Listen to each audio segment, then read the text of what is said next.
And Vershan, he'll get it to the 24-yard line. Coming at you live from the Coppels Chevrolet GMC studios in the heart of Lincoln, America. On air and online at theticketfm.com. Here he is, Vershan Jackson. Ah, yeah! Da-da-da-da. Da-da-da-da. Part-time lover. Okay, Nick, there it is. There it is, Nick. Come on, Nick. We got Nick Des. Come on, Nick. He worked on that all last night. That's all I did. Nick. I got home at 10 Right p.m. there. This is all I did. He worked on that. Stared in the mirror. Yeah. Just watching. Yeah.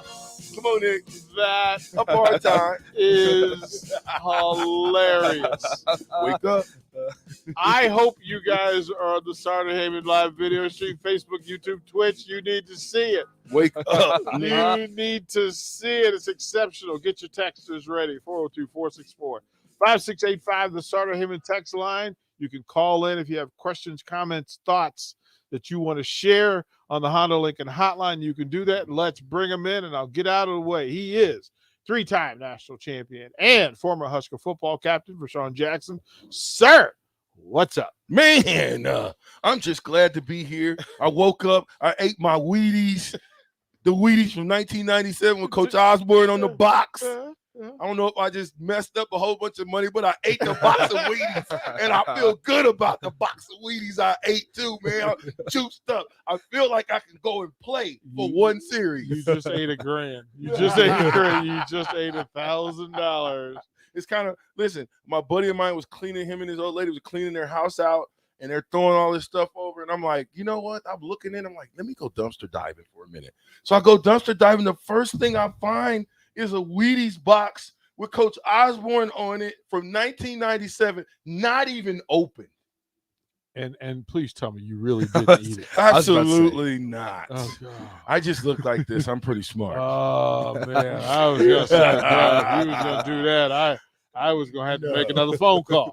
I was going to make just a second. Yeah. I'm keeping that until the wheels fall off, okay? All right. So what other Husker national championship career type goodies do you have? Oh, gosh, man. Let's go through. Listen, so I've got Let's go through. I got a Brooke Behringer. Okay. Okay, my buddy, my locker mate. I got a Brooke. I did not know that he was your locker mate. He was. Really? It was the great contrast, yes. He would come in with cowboy boots on. How you burying the lead, man? You buried the lead. What? Yeah. I got a couple of friends. I had a couple. Okay, now so let's talk. I mean, before we talk about anything, let's talk about Brooke Behringer. That's your yeah. He was Brooke Behringer. He was one of the smoothest country boys I know.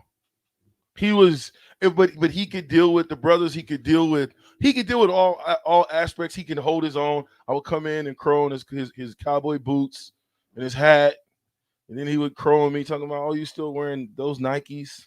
I'm like, "Yeah." Your Osborne box is worth $100, is what I'm told. Really? That's all? $100. Yikes! It's worth more to me. Oh, I would never sell it for $100. Well, then I'm just putting that. That ain't even worth Man, it, Nick. All I'm gonna say is if I found out that you ate it, you were gonna have to find a new producer. You're fired. I would have been out. Yeah, so we'd quick. have wrapped that up. Yeah. We'd have wrapped It that would have up. fired me immediately. We would have went satellite for 11 to 2. No, but Brooke was the ultimate competitor. You got to think about what he did, playing behind Tommy, and actually being just as good as Tommy. I mean, in this offense that we run right now, Brooke Behringer would be all world. And that's saying a lot that he was just as good as Tommy Frazier. Oh, absolutely, man. Because Brooke was a better passer than Tommy. I mean, let's just call a spade a spade. Brooke could throw the ball a little bit better than Tommy could. He was 6'5", so he could see over those big old pipeline, those hogs up front.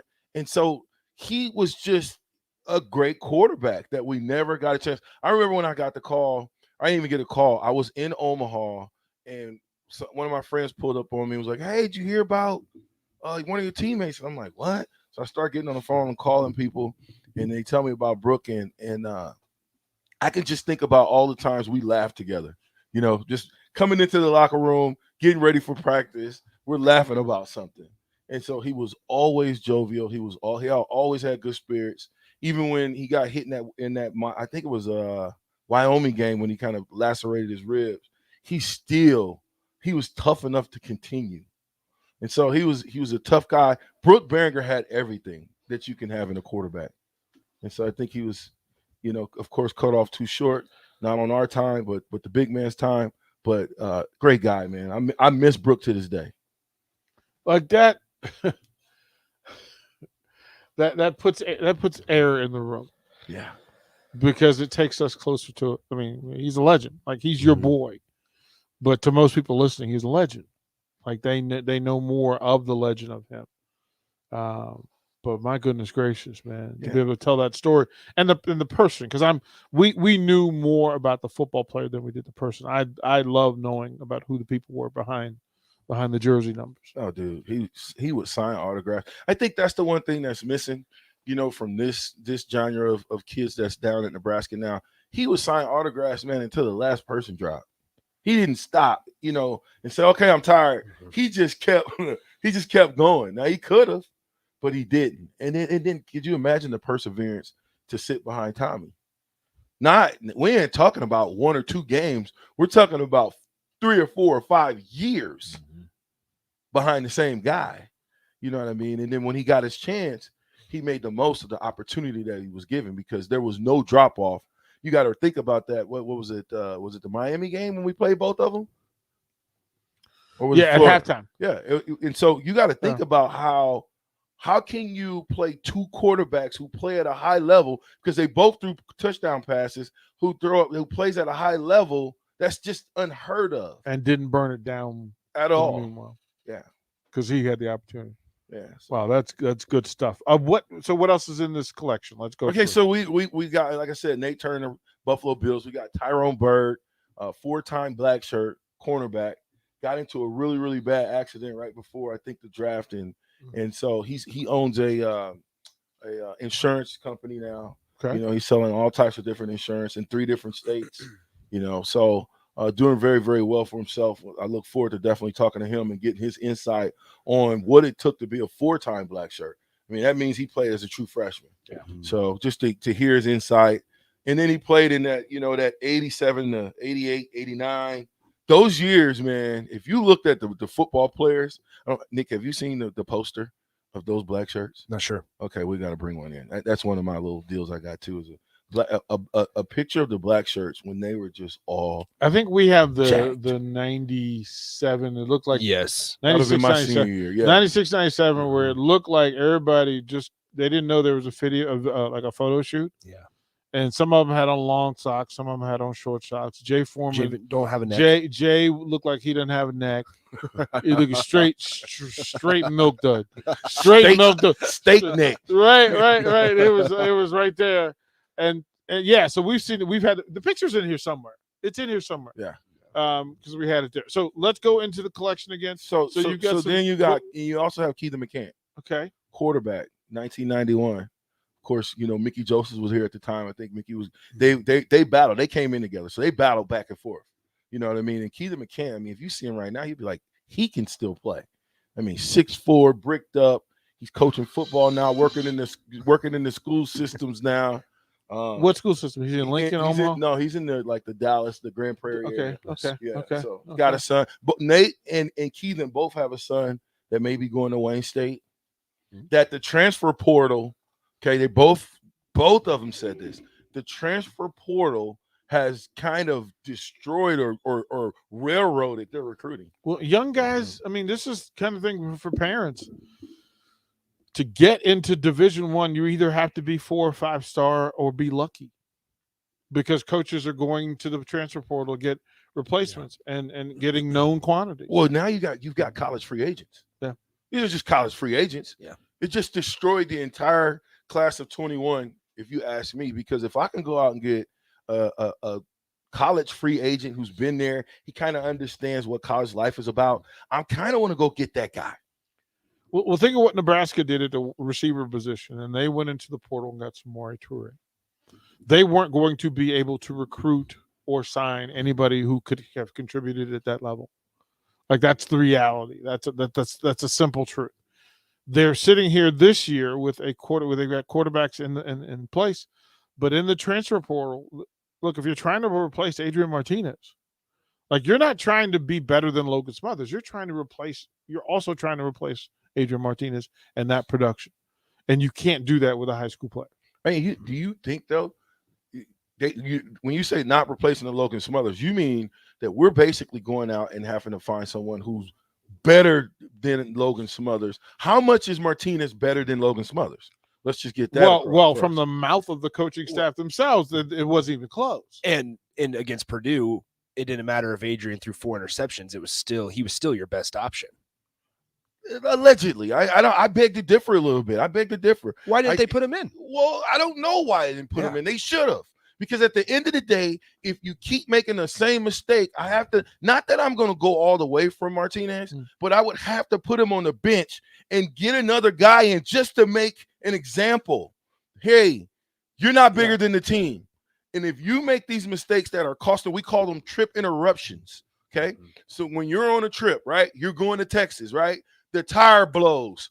That's a trip interruption. If it's cold, you're really interrupted, right? So you're going to score. It's 14-14. You're going to go ahead touchdown. You throw in a triple coverage, or you put the ball on the ground. You don't run through somebody to get the first down.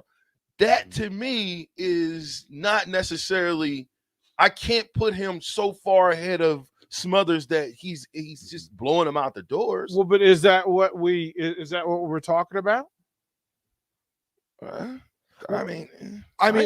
guess my whole point. Well, because think about it this way: Scott Frost, Matt Lubick, and company saw these guys every day,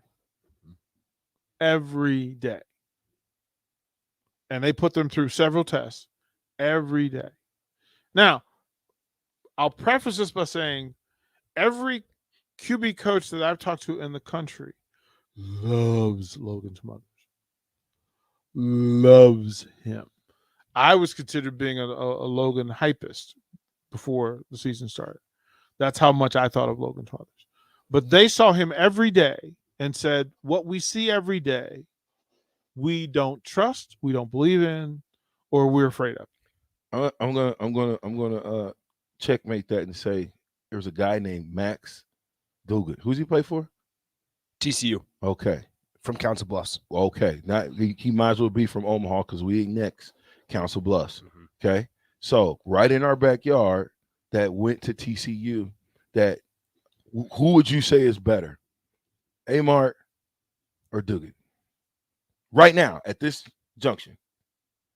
I think I'm in the wrong school because I'm still going to go with Martinez.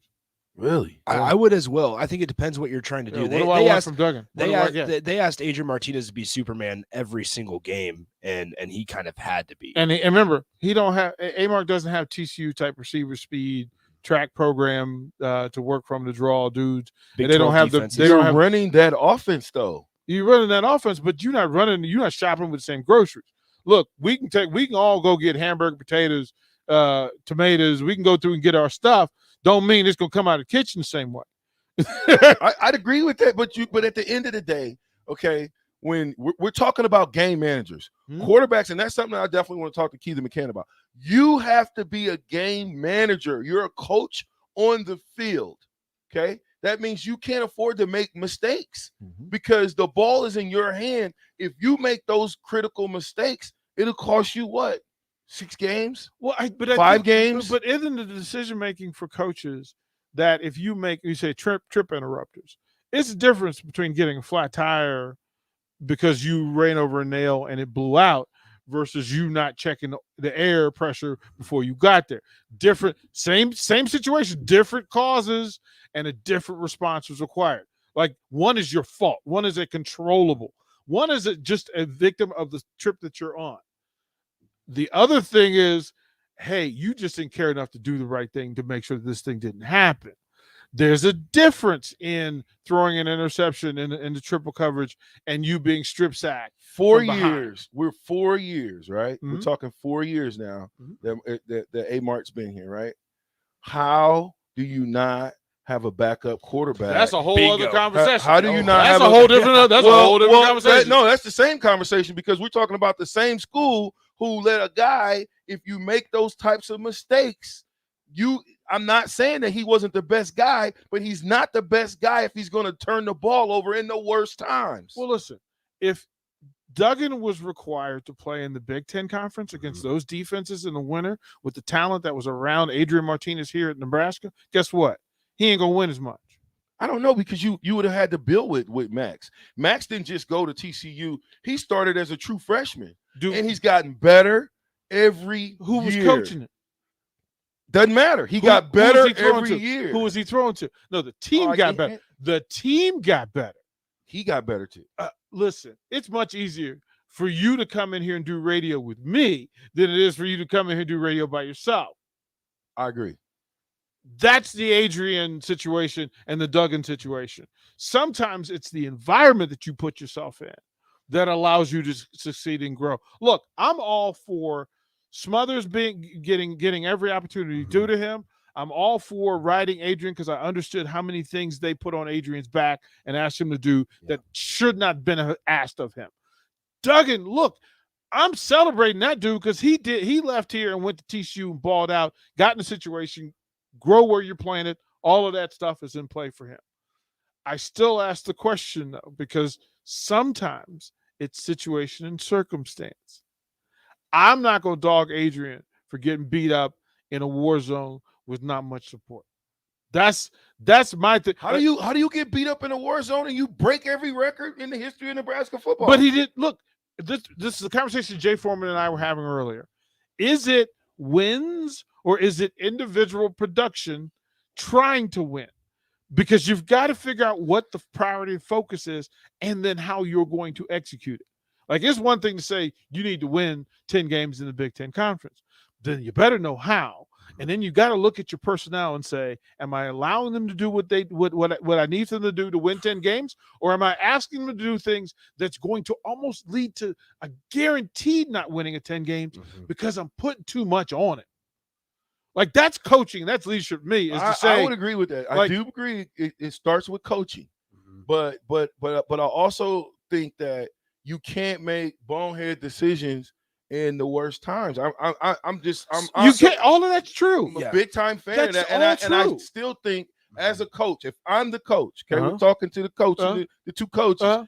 If I'm a coach, after you make the second mistake, for sure. First mistake, I'm in your face. Okay. Second mistake, I'll allow you to make that mistake, but I'm sitting your butt down for a series. And we've seen that. If you go back to 2 seasons ago now, they benched Adrian for a moment, brought in Luke McCaffrey, went back to Adrian. He responded well. This season, they didn't do that. After all the mistakes, crucial mistakes he made week after week, they didn't even give Logan Smothers a chance. And then they go in and they say the reason Logan's not finding playing time is just because he hasn't had enough experience. There's been opportunities to get him experience, and they still chose to stick with Adrian. Logan Smothers should have beat Iowa.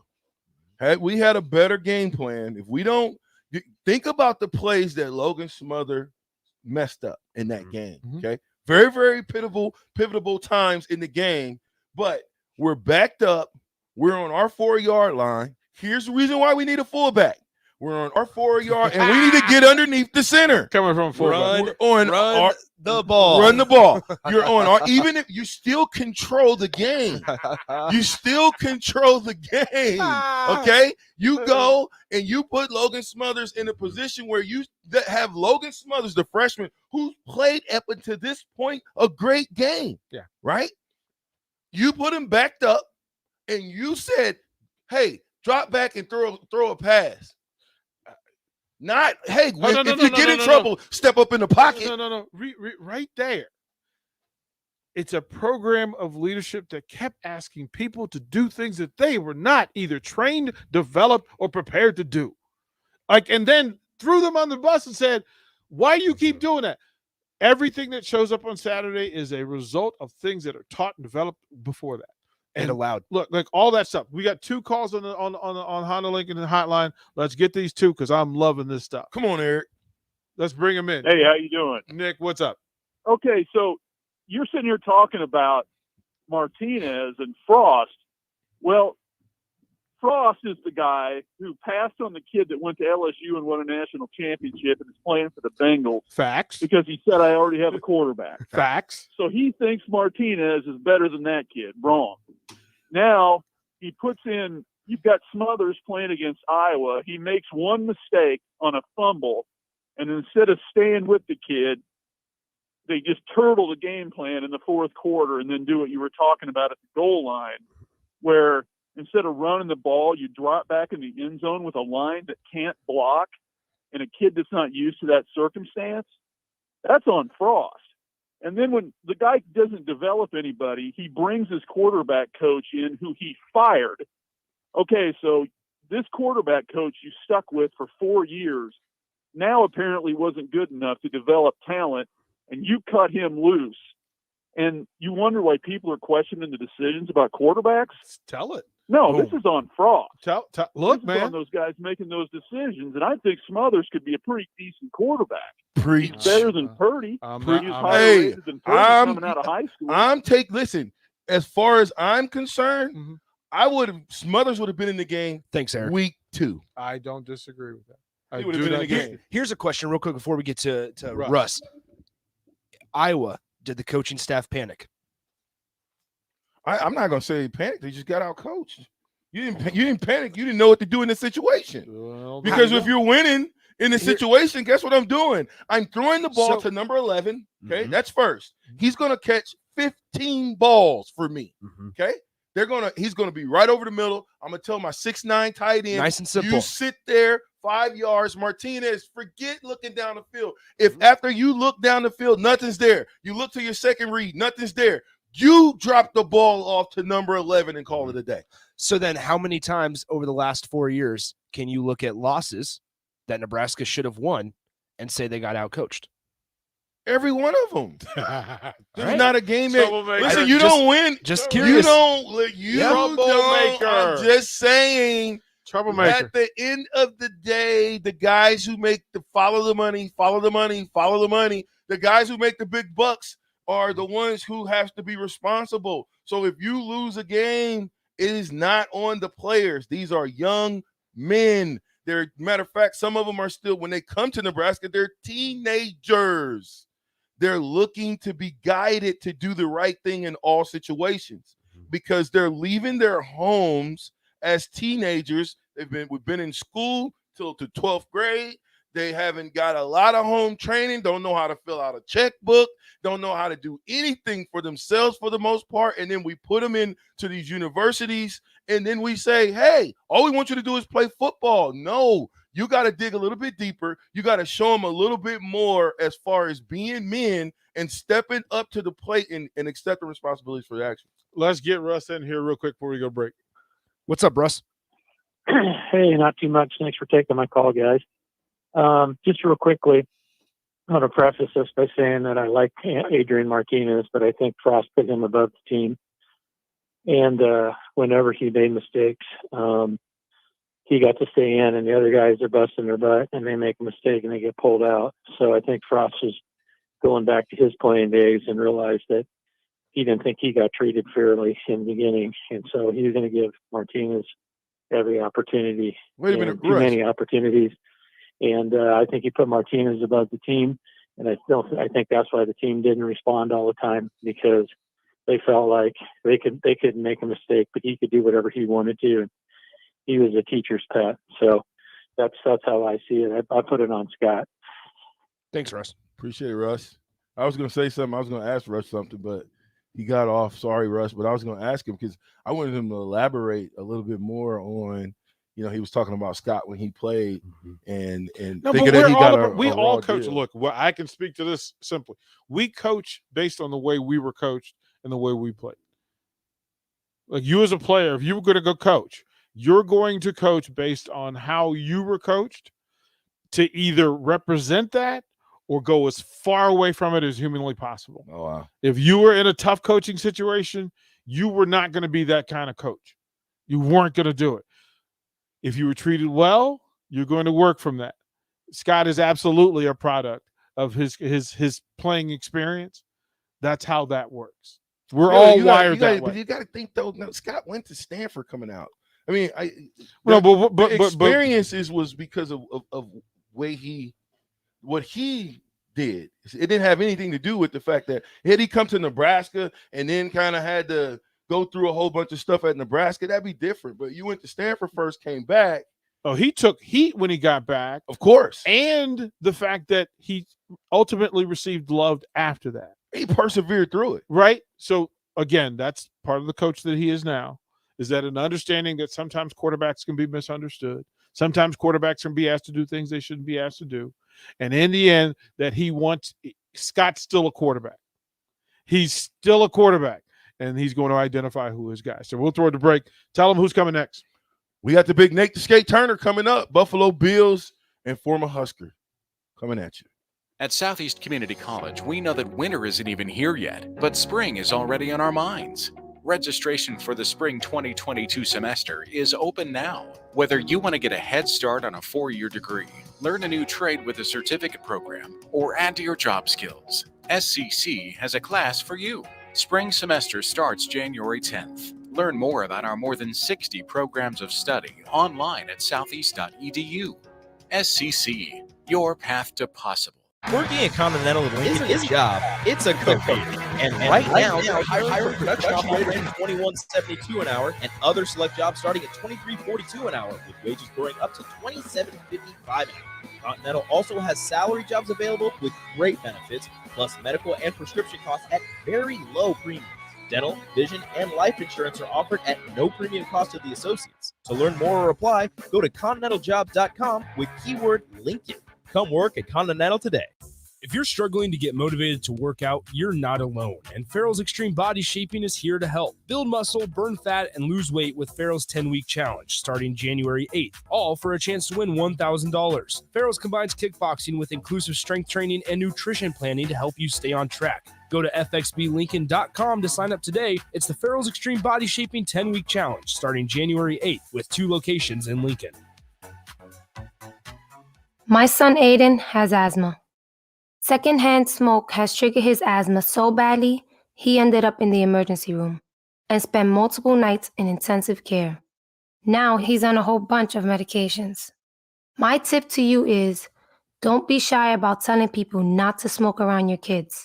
Call the Nebraska Tobacco Quit Line, 1-800-QUIT-NOW, 1-800-784-8669. Paid for by Tobacco Free Nebraska. Aired with the Nebraska Broadcasters Association and this station. Landmark Implement is your local authorized John Deere dealer. Landmark's trained and certified sales staff will help you find the right equipment for your needs at a price that's right for you, all backed by Landmark's extensive parts and service network. Whether it's a tractor, planter, combine, an easy track lawnmower, or gator, every piece of equipment in pre-owned inventory is put through a rigorous inspection so it's ready to work hard for you. Landmark's team works together to make sure everything is sold meets their quality standards. Learn more at landmarkimp.com or stop into a local Landmark location and experience the Landmark difference. If you're talking, they will hear you. Why are we getting killed like this? Kyle's not here. Got caught drinking beer in the park a couple of nights ago. Really? Yeah. 0 tolerance. He's out for the season. Harsh. Hey, he knew not to drink. We've made that clear to all of our kids, right? No, not really. Bill, if we don't tell them what we expect and why they shouldn't drink, how are they going to know? Sponsored by SAMHSA and Nebraska DHHS. Aired with the Nebraska Broadcasters Association and this station. Beatrice Bakery has been serving Nebraska with one-of-a-kind Grandma's Fruitcake since 1964. You already know that, but did you know they offer way more than that? You've got to try their line of liqueur cakes, like the strawberry daiquiri cake or the vanilla rum cake. Or what about their breakfast breads, the banana nut bread, or their various streusel coffee cakes? Whatever the occasion, Beatrice Bakery has something for you. Oh yeah, and Grandma's Fruitcake? It's still pretty darn good. Beatrice Bakery, located in downtown Beatrice, or always online at beatricebakery.com. Welcome to our world of yum. Brokers Insurance Agency is currently hiring full-time and part-time insurance professionals. They will provide you with the training and education to obtain your insurance licenses. Brokers Insurance Agency takes pride in educating clients with the best insurance program to help their clients meet their specific goals. If you're a hard-working, motivated person and would like to discuss a great career opportunity with Brokers Insurance Agency, please call Ken Richards at 402-420-5353 or email service@brokersinsuranceagencyne.com. The team at Brokers Insurance Agency is looking forward to helping you get started with your insurance career. Now what do? Football is over. The weather's crappy. Man, I tell you what, it's a perfect time to go car shopping. This is Carl from Price Right Auto. Come out to Price Right in West O and you'll find over 100 great vehicles at some great prices. With our non-commissioned sales process, we let you control the sale. We won't let you get a lemon since we back every one of our vehicles with our Peace of Mind 3-month warranty. If you want a hassle-free car buying experience, check out our website, PriceRightAuto.com. Come see a great selection of affordable used cars on West O Street at Price Right Auto. There's not many things worse than having plumbing issues at your home or business, but it's even worse if the problem isn't fixed correctly. Select Plumbing gets it right the first time, and they specialize in several things: general plumbing, water heaters, faucet and fixture repair, sewer and water underground repairs, backflow testing, and more. Keep your property free from leaks and other issues. Call today for a free estimate at 402-560-6197. That's Select Plumbing at 402-560-6197.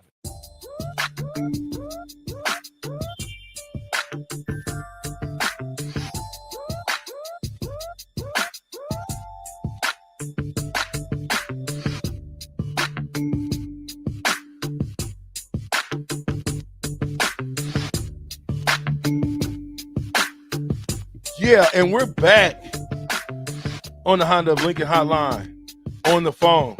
It's my big brother, Nate the Skate Turner. Rico's calling him right Buffalo now. Bills guys trying to get him on the phone.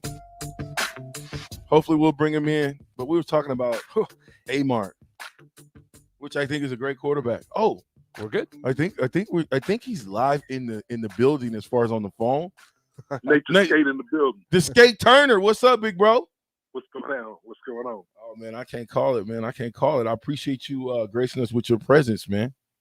100%. They putting a lot of pressure. They putting a lot of pressure on you, little brother, to make sure I bring some content. So I said, you know what? I got somebody who was a baller at Nebraska, a baller at Buffalo, played with a lot of great players. Nate, this before we get started, give the people a little bit about how you were recruited, where you're from, how'd that whole thing happen? How'd you make it to Nebraska? All right, Chicago, Illinois, born and raised.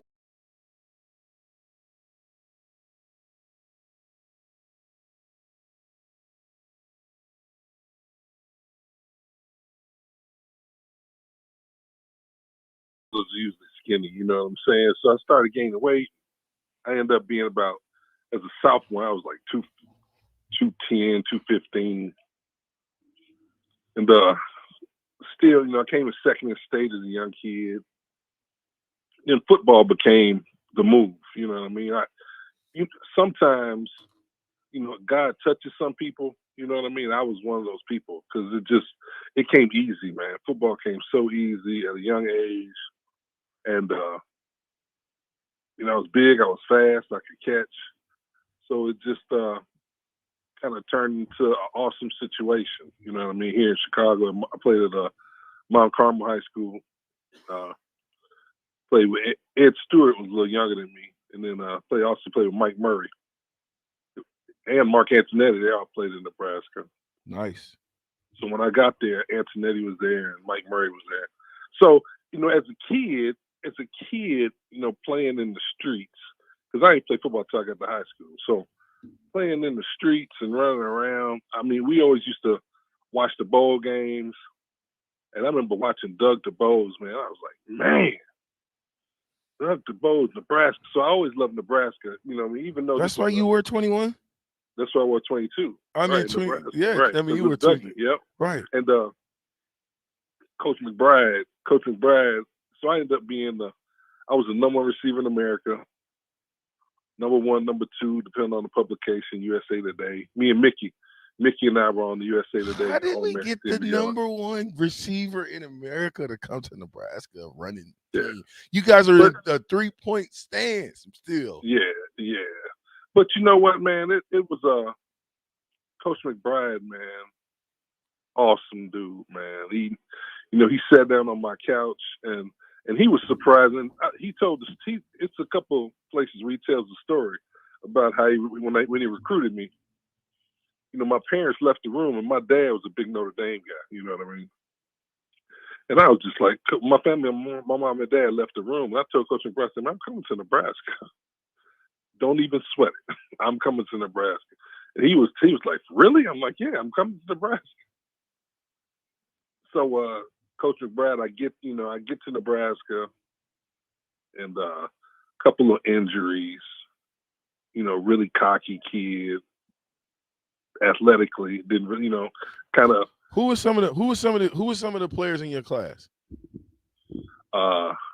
Me, Mickey Joseph, Leotis Flowers, Mike Kroll, Reggie Cooper, Joe Sims, Keith McCant. Who else? Man. Keith McCant, right? Keithan, yeah, man. There's a bunch of us, man. There was a bunch of us. And Keithan came on late, man. You know what? I heard y'all talking earlier, about coaching.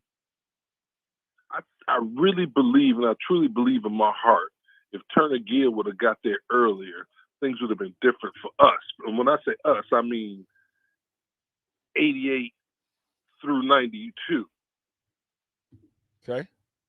Because why I do you think say Coach this? Because Osborne, and I love Coach Osborne to death, but things didn't change until he turned over the whole quarterback room to Turner Gill. And things changed. You know what I mean? Things changed. I think Keithan would have, had a better, situation. Mickey would have had a better situation. Nice. Just because you had somebody kind of right there one-on-one, giving you the game. And I mean, Turner Gill, one of the best quarterbacks to put the pads on at Nebraska.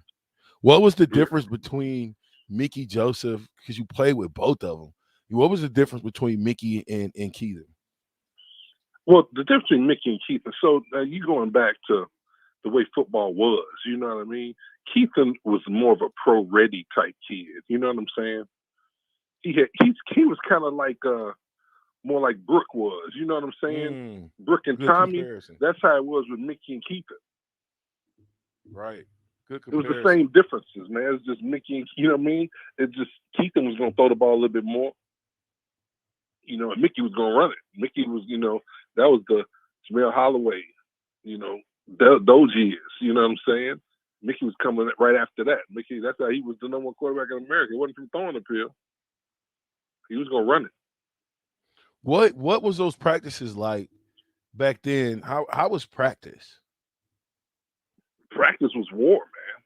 It was war. It was, we were, and this from playing on great teams, man. So the games were easy because the practices was wars. You know what I'm saying?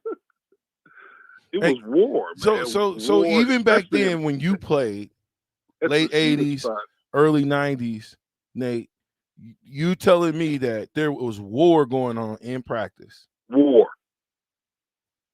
And that's what made Nebraska who we were. That's what gave us our identity, is because of the wars that we had in practice. Nate, let's talk a little bit about, okay, you leave Nebraska, receiver, you get drafted to go to Buffalo. What happens after that? How'd that whole career at Buffalo go? The thing was is that being a receiver, and I was the number one receiver in America. People forget that, you know what I'm saying? I think the thing is that like my father told me, we got to a certain point, and everybody. So Mickey was hurt. Keithan really hadn't come on yet. Mike Grant was in the mix. Jerry Godowski. So I wasn't going to get a lot of balls thrown to me. And then it became not being obvious. in that 3-point stance anyway. Huh? I said I can't see. I got a sidebar. What's the difference between standing up at receiver and 3-point? What was the philosophy around that? Being in the 3-point stance. The philosophy was, especially me, I was a wide tackle. It wasn't even wide receiver. Oh, he was a wide tackle. Right. And then my father said, if you want to play in NFL, you better do something that stands out on tape. So I got my ass in the weight room, and I decided to become the most devastating blocker in America. It's the only way I could do it. So, and then in doing that, that became my whole mentality. So I didn't even care, but I didn't care about catching passes. You just became a blocker out there, right? Right. It's just a bruiser on the outside. Right. A killer on the outside. And even if you ever talk to Coach Brown, because Abdul Muhammad was the backup. And it got to a point, and I never caught a touchdown. I caught more touchdowns in the pros than I did in Nebraska. Wow. And the thing is that Coach Brown, they were trying to get me a touchdown at the end of my career as a senior because somebody had brought it up and something. And, you know, I was like, and then he was like, Nate, we're going to get you the ball. I was like, man, give it to Abdul, man. You know what I'm saying? I don't need it. You was content with well, and that just attests to when you in order to go to the NFL with that level. I mean, basically, you telling me you had no catches?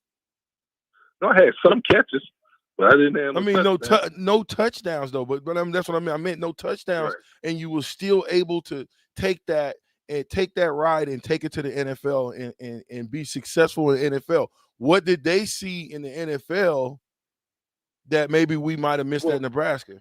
Or that just wasn't our identity at the time? That wasn't our identity. And actually throwing the ball to back out of backfield wasn't our identity. But Buffalo came and worked me out like 3 times over there in the old Cook Pavilion. They worked me out 3 times. And it was like, you know what? We fullback, tight end, H-back, you know, we can get you the ball. Jim Kelly can get you the ball. How was that playing with the great Jim Kelly? Right. That was unbelievable. Nick, man. you even know who Jim Kelly is? Who is he? Okay, good. I'm just making sure. So, yeah, right. I mean, when you talk about playing with the great Jim Kelly, how was that? Say it again. How was that playing with Jim Kelly? It was stupid. It's unbelievable, man. I mean, when I finally made it to the starting lineup, you know, it's so much work to get to that point. And I'm in the huddle. I look around the huddle, man, and it's like Jim Kelly, Thurman Thomas, Andre Reed. And I'm like, oh, man, I think I made it. I think I'm here.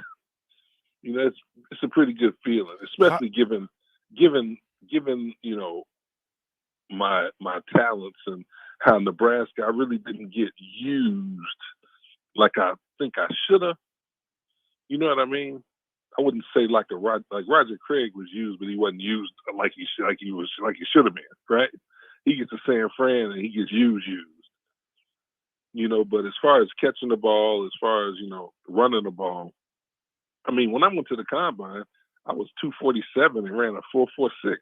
Wow. That's 247. That's amazing. So they was like, so the question was, what was Nebraska thinking? They ended up being the question. You know what I'm saying? The question is, what were they doing? Well, at the time, you had so many dudes. Right. There's a lot of dudes. Could you imagine if the transfer portal was going on back then? Right. I mean, it might have been a mess. So Jim Kelly, you was there on a lot of those games that you guys came up short. Yep. Right. What was that talk in the locker room, you know, after year 2 of coming up short again? You know what? I think it became. So I got there after 2 of them. After the first 2 Super Bowl losses, I was on the last 2. So it became a mission to get to the Super Bowl, not a mission to win the Super Bowl, if that makes sense. Yeah, so kind of when we get there, the air is kind of out of the balloon. Wow. But what, you know what? What was that conversation? We got to get ready to go to break. Honda of Lincoln Hotline. We're on the phone with none other than the great Nate the Skate Turner. Nate will be right back in about 3 minutes. Brokers Insurance Agency is currently hiring full-time and part-time insurance professionals. They will provide you with the training and education to obtain your insurance licenses. Brokers Insurance Agency takes pride in educating clients with the best insurance program to help their clients meet their specific goals. If you're a hard-working, motivated person and would like to discuss a great career opportunity with Brokers Insurance Agency, please call Ken Richards at 402-420-5353 or email service@brokersinsuranceagencyne.com. The team at Brokers Insurance Agency is looking forward to helping you get started with your insurance career. Beatrice Bakery has been serving Nebraska with one-of-a-kind grandma's fruitcake since 1964. You already know that, but did you know they offer way more than that? You've got to try their line of liqueur cakes like the strawberry daiquiri cake or the vanilla rum cake. Or what about their breakfast breads, the banana nut bread or their various streusel coffee cakes? Whatever the occasion, Beatrice Bakery has something for you. Oh yeah, and grandma's fruitcake? It's still pretty darn good. Beatrice Bakery, located in downtown Beatrice, or always online at beatricebakery.com. Welcome to our world of yum. If you're talking, they will hear you. Every single Why are we getting killed like this? Kyle's not here. Got caught drinking beer in the park a couple of nights ago. Really? Yeah, 0 tolerance. He's out for the season. Harsh. Hey, he knew not to drink. We've made that clear to all of our kids, right? No, not really. Bill, if we don't tell them what we expect and why they shouldn't drink, how are they going to know? Sponsored by SAMHSA and Nebraska DHHS. Aired with the Nebraska Broadcasters Association and this station. These days, there are more reasons than ever to treat yourself to a great haircut at Great Clips with the online check-in app. So tell us, why do you check in? I check in because I'm tired of hat hair. I check in because we all need a cut. I check in so I can feel like me. And I check in so I look good for you. No matter why you check in, you'll check out with a great haircut and save time with our online check-in app. Great Clips. It's going to be great. At Southeast Community College, we know that winter isn't even here yet, but spring is already on our minds. Registration for the spring 2022 semester is open now. Whether you want to get a head start on a 4-year degree, learn a new trade with a certificate program, or add to your job skills, SCC has a class for you. Spring semester starts January 10th. Learn more about our more than 60 programs of study online at southeast.edu. SCC, your path to possible. If you're struggling to get motivated to work out, you're not alone, and Farrell's Extreme Body Shaping is here to help. Build muscle, burn fat, and lose weight with Farrell's 10-week challenge starting January 8th, all for a chance to win $1,000. Farrell's combines kickboxing with inclusive strength training and nutrition planning to help you stay on track. Go to fxblincoln.com to sign up today. It's the Farrell's Extreme Body Shaping 10-week challenge starting January 8th with 2 locations in Lincoln. I learned patience from my adoptive dad. All he had to say was, "Hey, you got this. Just breathe." Hey, we're pretty good. yeah. Might have to start a band. I got it. Learn about adopting a teen from foster care. You can't imagine the reward. Visit adoptuskids.org to find out more. This message is brought to you by Adopt US Kids, the U.S. Department of Health and Human Services, and the Ad Council. 1 in 3 adults has prediabetes. 1 in 3. That means it could be you, your football buddy, your football buddy, or you, your best man, your worst man, you, your dog walker, your cat jogger. While 1 in 3 adults has prediabetes, with early diagnosis, prediabetes can be reversed. Take the risk test at doihaveprediabetes.org. That's doihaveprediabetes.org. Wait, did they just say 1 in 3 adults has prediabetes? That's 33.33333% of adults. That means it could be me, my boss, or my boss's boss, or me, my favorite sister, or my other sister. That's 7 members of my 21-person romantic book club. Wait, the 1 in 3 could be me, my karaoke partner Carol, or my karaoke enemy Jeff. I'm going to take the risk test at doihaveprediabetes.org. Brought to you by the Ad Council and its Prediabetes Awareness Partners. 93.7 The Ticket, Fox, KFXL weather. Brought to you by Bryant Air Conditioning, Heating, Electrical, and Plumbing. A warmer but windy day on the way as winds by late this afternoon could gust over 40 miles per hour. A wind advisory will be in effect late this afternoon through tonight.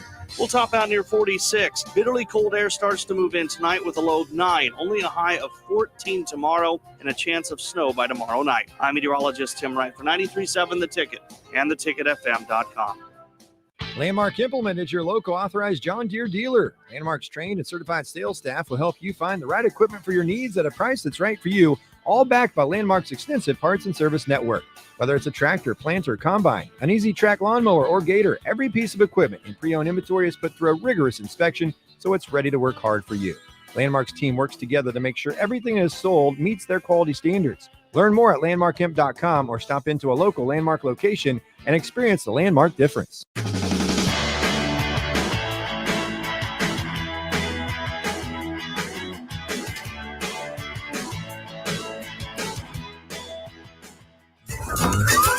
Hey, hey, hey! It's Bud Albert, and I'm gonna sing a song for you. Yeah. We're going to show you. Welcome back. I'm the captain, Vershan Jackson, with one of my super friends, Nate Turner on 93.7 The Ticket. What you know about that Fat Albert, Nate? That's some old school. That's old school right there. Yeah, we're gonna have a good time. Nate, we having a good time, but listen, let's switch gears a little bit.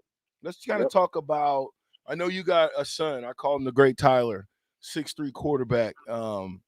Made it pretty deep in the playoffs in Chicago. I don't know if you made it to the championship game, but I know you guys made it pretty deep. What has the transfer portal kind of done to derail recruiting in a sense because he's a 2022 guy, for those 2022 guys? Man, to me, it's ruined it. It's ruined recruiting completely. It's turned college football into a free agent. There's a lot of free agency going on. Free agency. You just up and leave and play next year. Yeah, no sit out. I heard that kid from Oklahoma, the starter from Oklahoma, just left. Like yesterday, left Oklahoma. Wait a minute. I mean, listen, we all know where he's going. We know where he's going, right? He's got to go to USC, right? You would think. Where else would he be going? He's going with his coach. His coach worked out all of the NIL stuff. Everything is all worked out. He's going to USC to join the coach who knows him, who recruited him, who talked to his father. I guarantee it. Well, that's my prediction.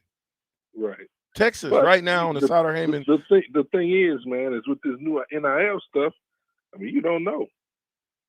Somebody come up with some money. They come up with some money, a bigger package on the outside of football, and then what? Now you got a bigger package. He's already a proven football player. Here's a question for you guys. If you're a place like Oregon, right? You took Bo Nix. Do you take Caleb Williams over Bo Nix? If you already have your quarterback now that a guy like Caleb Williams is in the portal. No, you do not do that. You do not. I don't think you upset that locker room like that. That'd be too. But like I said, USC is. You upset the locker room. Bo Nix just got there.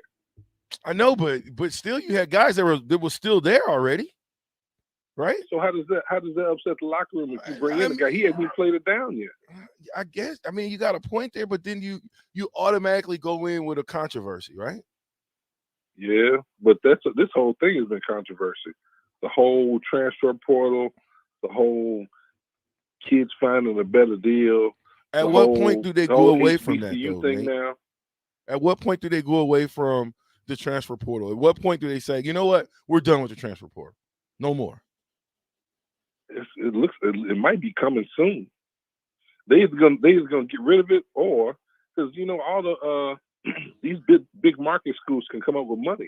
They can make up this NIL money. How about Texas giving their offensive linemen $50,000 a year? Right. Wow. Right. If you're an offensive lineman and Texas says, hey, not only do we want you to come here, but every year you play here, we're going to give you a check for 50 G's. Right. That's beautiful. How do you recruit against that, though? You can't, man. That's everybody. It's not, sometimes the game is what it is. When I played, it was some money floating around, but it was illegal as hell, and it was illegal. Show me the money. Show me the money. That's this mentality of the athlete now. Show me the money. I can't believe they're throwing it out, and I guarantee you it's going to destroy college football because now kids are not going to play for these colleges because they love the game. They love it. They're going because of the money. That kid from Ohio State, what's his name? He hasn't played a down. Or maybe he only played like 10 downs last year. Show me the money. He made like $4 million. Show me the money. Why would a kid like that leave? Listen, if you have eligibility left to come back to the university in this day and age of the NIL money, why would you ever leave? You can make money before you leave and then go in with a little bit of a little jack. So if you get cut, because if you play in the NFL, you're going to get cut at some point. Right, 100%. You should probably have a little nest egg going in. That would be nice. That would be nice instead of Pell Grant.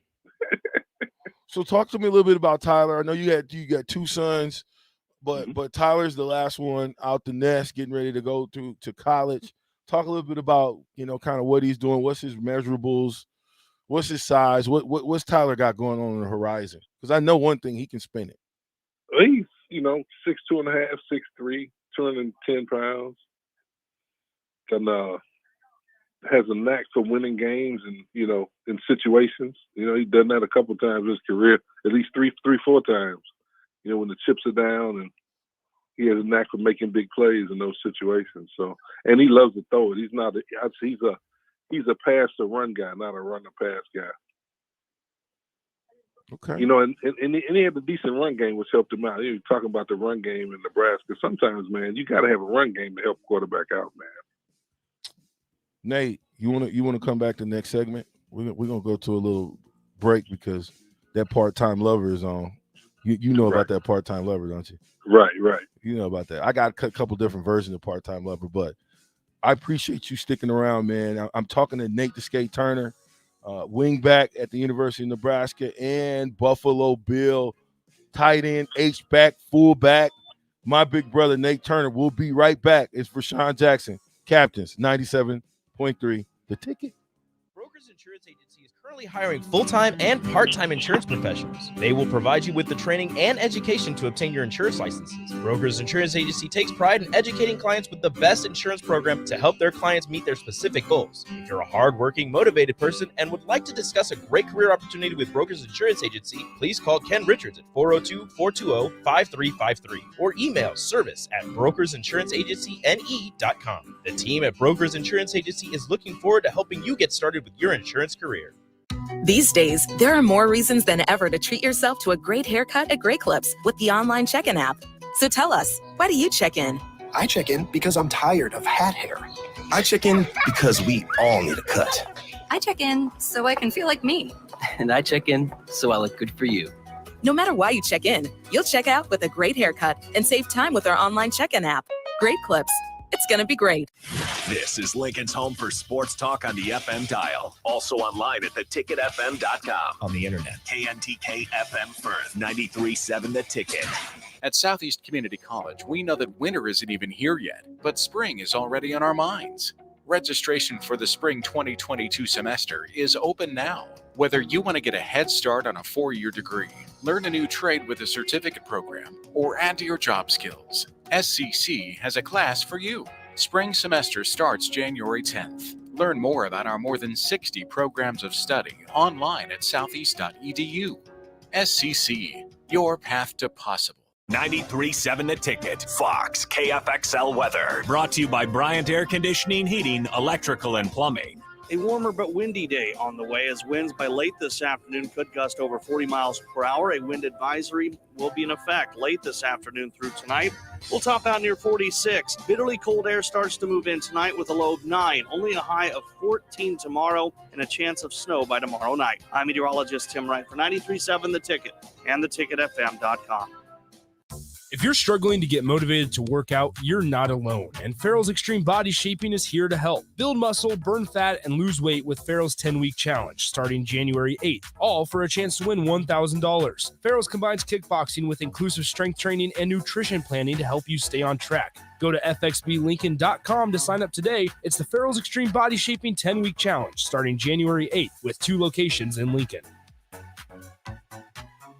Beatrice Bakery has been serving Nebraska with one-of-a-kind Grandma's fruitcake since 1964. You already know that, but did you know they offer way more than that? You've got to try their line of liqueur cakes, like the strawberry daiquiri cake or the vanilla rum cake. Or what about their breakfast breads, the banana nut bread, or their various streusel coffee cakes? Whatever the occasion, Beatrice Bakery has something for you. Oh yeah, and Grandma's fruitcake? It's still pretty darn good. Beatrice Bakery, located in downtown Beatrice, or always online at beatricebakery.com. Welcome to our world of yum. This is Lincoln's home for sports talk on the FM dial. Also online at theticketfm.com. On the internet. KNTK FM Firth, 93.7 The Ticket. This is 93.7 The Ticket. Look at me, sure. Look at me, sure. I'm the captain now. 3-time national champion Vershan Jackson. Oh, I got a bunch all alone is Vershan Jackson. And Vershan will get it to the 24-yard line. Coming at you live from the Coppels Chevrolet GMC studios in the heart of Lincoln, America. On air and online at theticketfm.com. Here he is, Vershan Jackson. Ah, yeah! Da-da-da-da. Da-da-da-da. You ain't doing the dance, Nate. Man eater. Da-da-da-da. You got, they're gonna dance. Hey, you can't see us, Nate, but Nick in here rocking. I got him rocking. Da-da-da-da. I got him rocking. Y'all can see me at YouTube. But welcome back. I'm the captain, Vershan. 97.3 the ticket. 93.7 the ticket. I'm gonna get it right one of these days. With one of my super friends, Nate Turner, is back with us. Nate, what's the differences between when you played in this day and age? I don't know, man. It's tough to say, but when show me the money. Yeah, that too.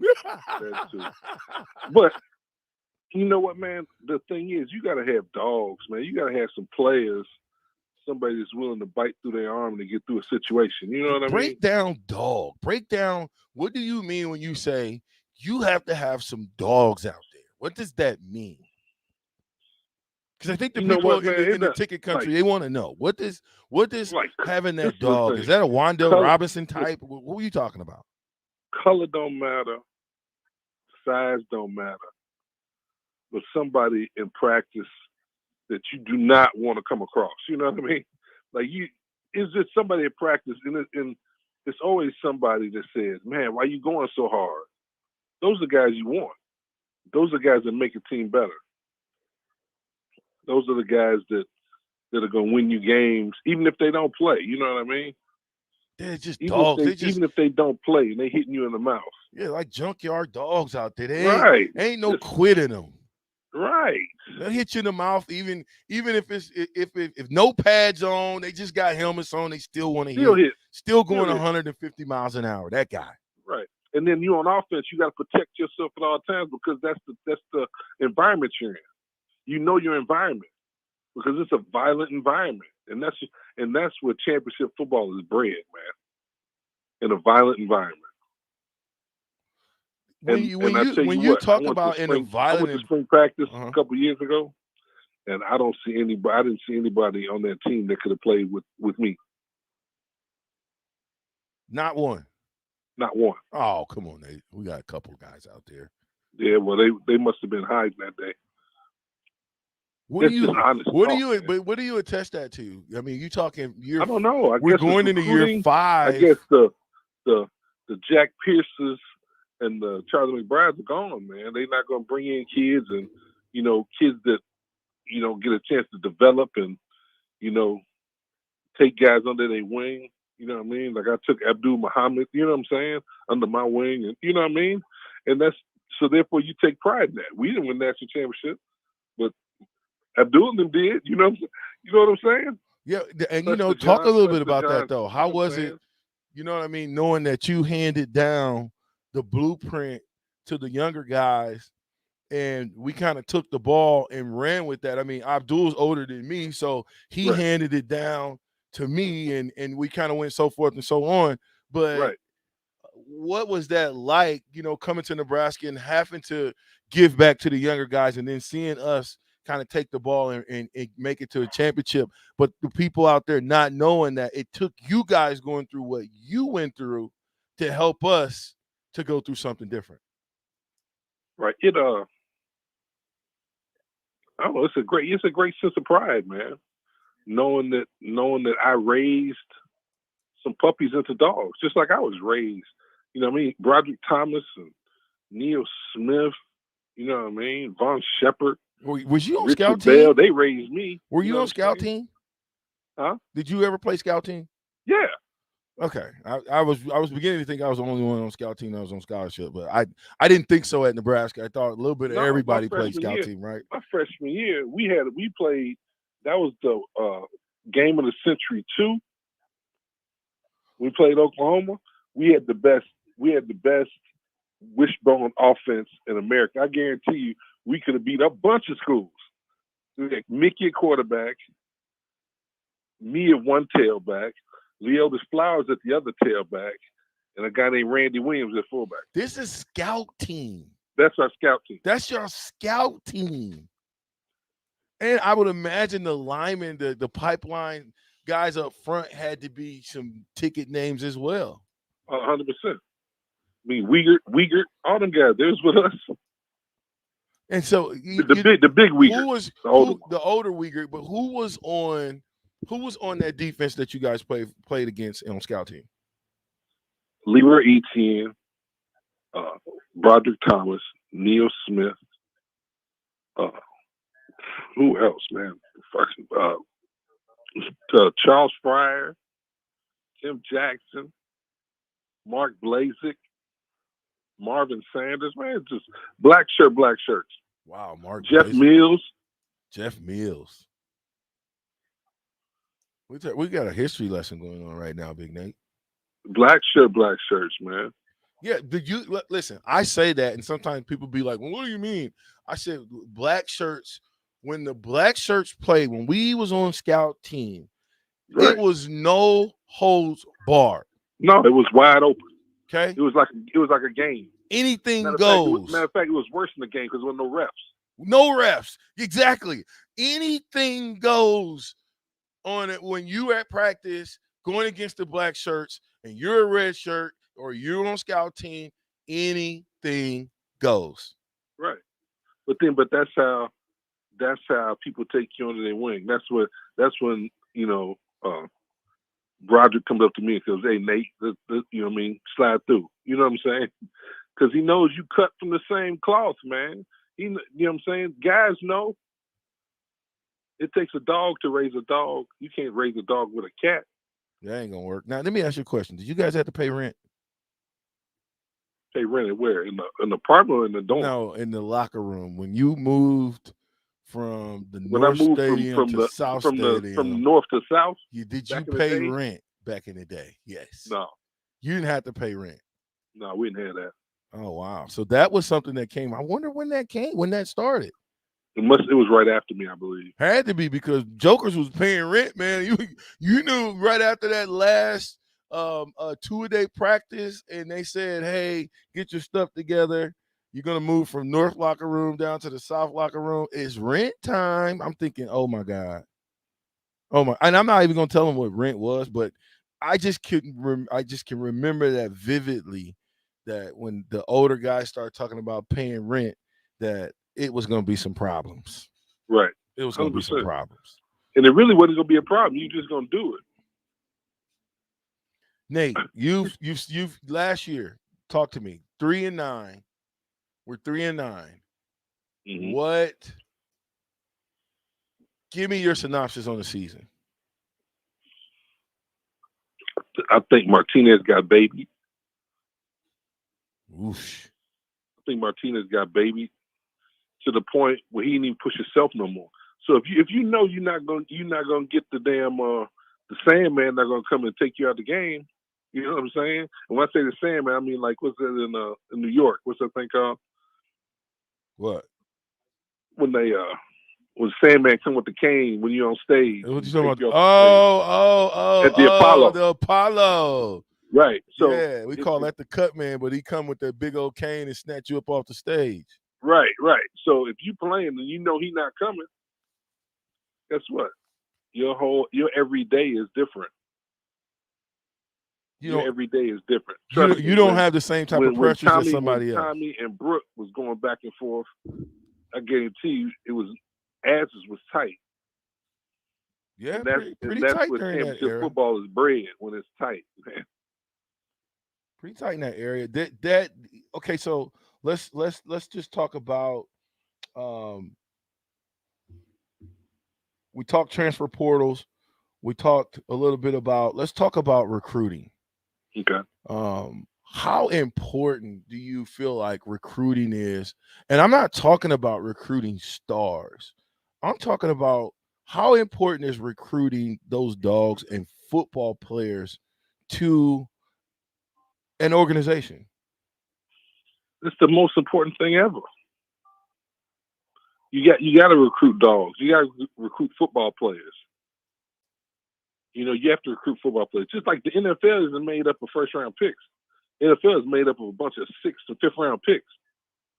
Yeah, that's the bulk of the league, man. So that's the case.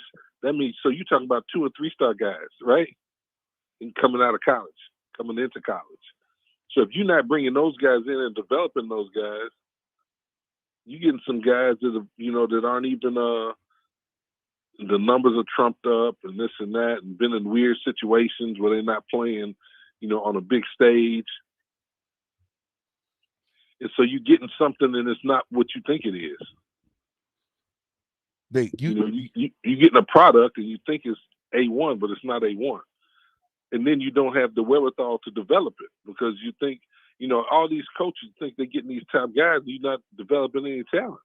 You have to develop talent. And developing talent means doing what? Developing talent means taking your time and teaching kids how to play the game instead of wanting a ready-made product. I tell you what, man, there's a bunch of dudes, man, especially the linemen like Brian Borderboom and them guys, man. Check it was a point in time I really didn't see those guys when I was in school. But check this out. Come junior, senior year, guess what? Here they go. You know what I mean? I mean, come on, man. Guys disappear, go hang out with Boyd Epley for 2 years, and then come back. You know what I mean? I agree with that 100%. I mean, if I didn't spend the time that I spent with Boyd in that weight room, there's no way I would have played at the University of Nebraska, especially as a 6-foot tight end. Right. Wouldn't happen. Switching gears. AB. What's wrong with him?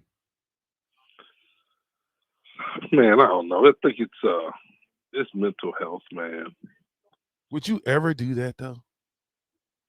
Would you ever not? First of all, would you remember Sully used to say this all the time. George Sullivan, bless his heart, the late great George Sullivan used to say, "You're either hurt or you're injured." 100%, right. If you're hurt, you can go back in the game. Right. If you're injured, well, you ain't going back in the game. Right. So what do you? I mean, let's just say the coach said you're done here on the sideline. Do you still take your stuff off during a game on national TV?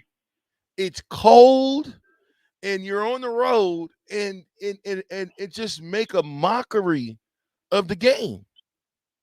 Yeah, well, a lot of people say that, it was about the bonuses. He needed 8 catches to get $333,000. He needed one more touchdown to get another $333,000. And then he needed some yardage to get 300. Like, it was $1 million on the table. I mean, that's just a bad decision because you can't. I mean, it's not like he couldn't. So you mean to tell me that AB next week couldn't have 8 catches for 100 yards and 2 touchdowns and get all his money? You know what I'm saying? Have you ever been in an NFL game and told the coach, "No, I ain't going back in because my ankle hurt"? Yeah, no, that don't happen. That don't happen. I don't care on what level. But there's been, I don't know if you remember Kenny Davis. No. Thurman Thomas's backup, Kenny Davis, Texas Tornado. Okay. This kid, man, so we were playing in a game. This is the end of my Buffalo days. We were playing the Colts, and Thurman got hurt, and then Kenny had a bonus for like 650 or 700 if he had so many yards. And he was only like 60 short. And I played halfback and fullback, you know what I mean? And Thurman got hurt, and instead of putting Kenny in, they put me in. Oh wow! Right. They playing with his pockets. Right. Oh. So is it that, or is it a hodgepodge of different situations? Is it that he does have mental health issues? He's you've seen it throughout his career.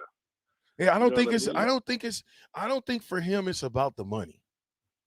Right. I don't think I think he's got enough money to where the money has made him do the tomfoolery things that he has been doing. But I'm saying, as a coach, when does the talent become so great that you accept tomfoolery? Well, that's see, and I think people change because then they were talking about Mike Tomlin. He's the best coach ever because he put up with AB for so many years. I think AB has developed into the AB he is today. Correct. I don't think, you know what I mean? It didn't just happen out of the blue. Whether it's his mental health, whether it's maybe he has some CTE stuff. Maybe he makes, I got a buddy of mine that's got it really bad, and he makes bad decisions, man. Like bad decisions. Yeah, impulsive. That's one of the side effects of right. CT is you're all weirded out, you're spooked out, you make impulse decisions, exactly, angry outbursts. You don't think. He didn't take 5 seconds to think to himself. And you know what the funny thing is? He had 2 of his teammates trying to calm him down and talk him off the ledge and tell him, don't jump out of the window, AB. We have things to do. We're trying to win a championship. We're trying to defend that. You're an intricate part of that. You lied and you came up with these fake COVID test deals, right? Which should have got you kicked out of the league, but they couldn't because of Aaron Rodgers. So they said, hey, we can't do anything. If we're going to do something to him, we got to do something to Aaron Rodgers. And they weren't going to do anything to Aaron Rodgers. And so now you get slapped on the wrist there. You don't play, and now your ankle is hurt, or whatever the case may be. You don't show the young kids out there that that's the way you handle business. But the thing is that he could have. I mean, he's been hurt a lot of the year, period. So, like, if it's about the bonus, that's his fault then too. You know what I mean? It's not just people picking on it. Yeah, I again, when you start getting players who feel like they're bigger than the team, or coaches treat them like they're bigger than the team, then you have a problem. Right. But he weaves in and out of sanity, man. You know what I mean? You can just hear about, if you just go back and look at the videos of him doing stuff, sometimes he's really, there.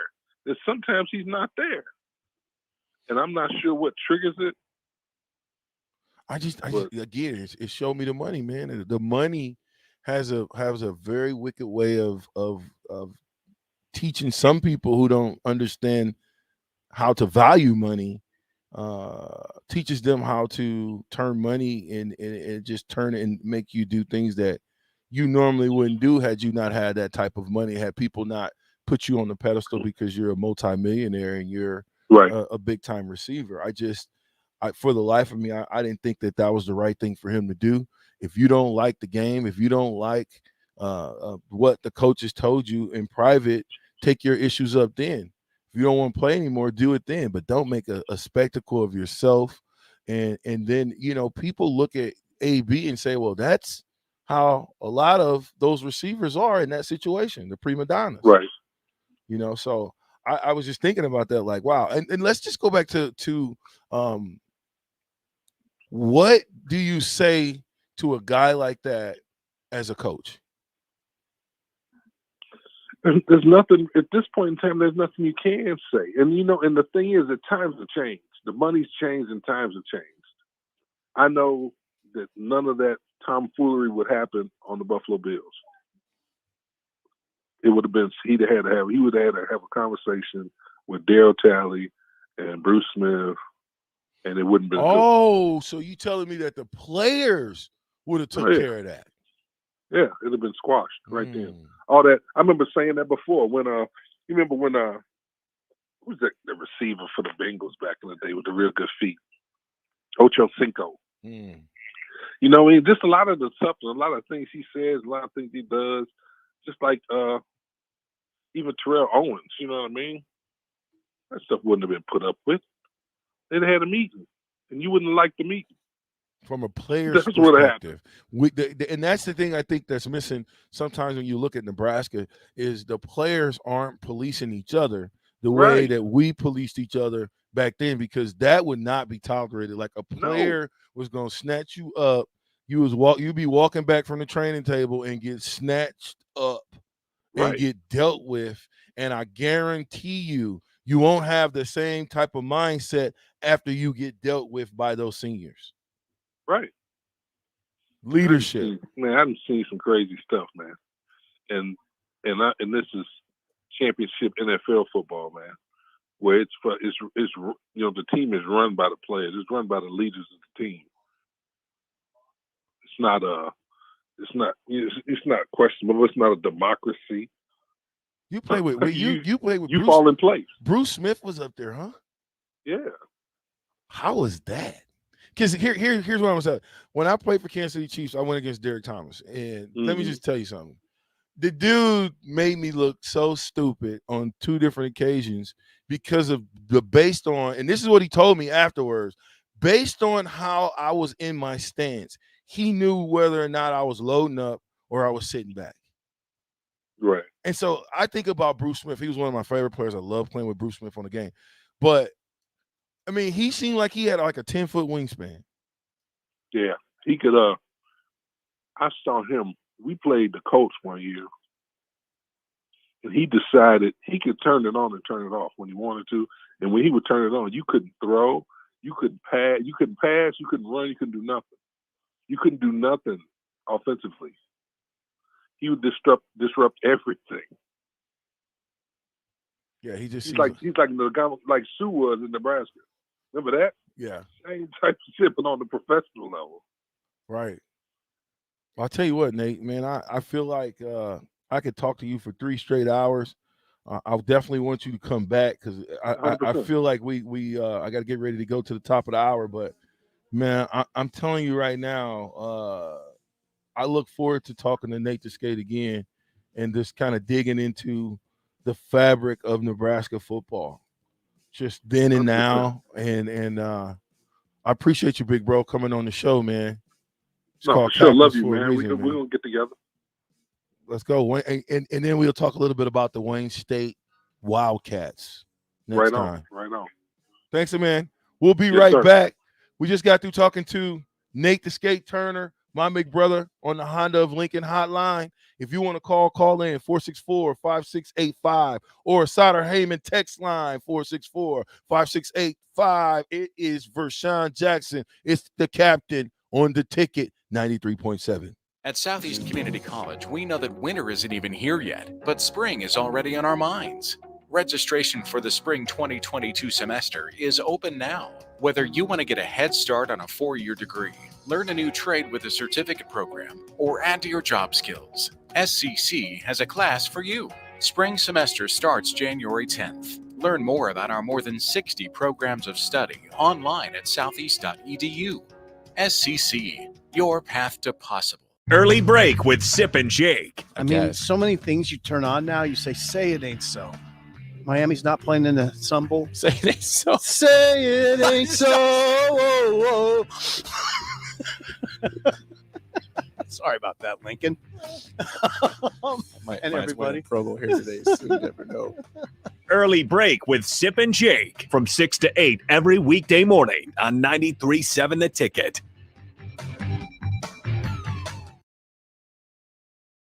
You know recycling is important. No one wants plastic in the ocean. Here's a cool way to repurpose a plastic bottle. Build an awesome terrarium. Cut a large plastic bottle in half and fill the base with sand, pebbles, potting soil, and your favorite plant. I chose an African violet. Put the top of the bottle over your base and place it in the sun. Your plant will grow sealed in its own ecosystem. Fun, right? Learn more at She Can STEM. A message from the Ad Council. These days, there are more reasons than ever to treat yourself to a great haircut at Great Clips with the online check-in app. So tell us, why do you check in? I check in because I'm tired of hat hair. I check in because we all need a cut. I check in so I can feel like me. And I check in so I look good for you. No matter why you check in, you'll check out with a great haircut and save time with our online check-in app. Great Clips. It's going to be great. Beatrice Bakery has been serving Nebraska with one-of-a-kind grandma's fruitcake since 1964. You already know that, but did you know they offer way more than that? You've got to try their line of liqueur cakes, like the strawberry daiquiri cake or the vanilla rum cake. Or what about their breakfast breads, the banana nut bread, or their various streusel coffee cakes? Whatever the occasion, Beatrice Bakery has something for you. Oh yeah, and grandma's fruitcake? It's still pretty darn good.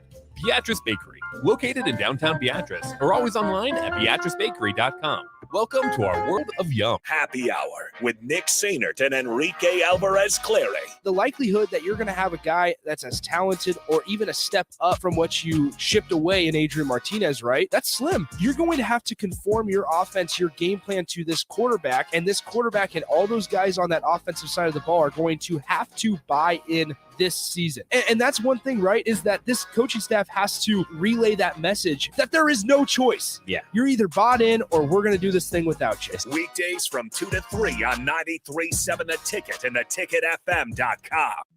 Neil Armstrong waited 6 hours and 39 minutes to step onto the surface of the moon. Jackie Robinson waited 20 months to play his first game with the Brooklyn Dodgers. And even DiCaprio had to wait 22 years to win an Oscar. You can wait until your destination. Don't text and drive. Visit StopTextStopWrecks.org.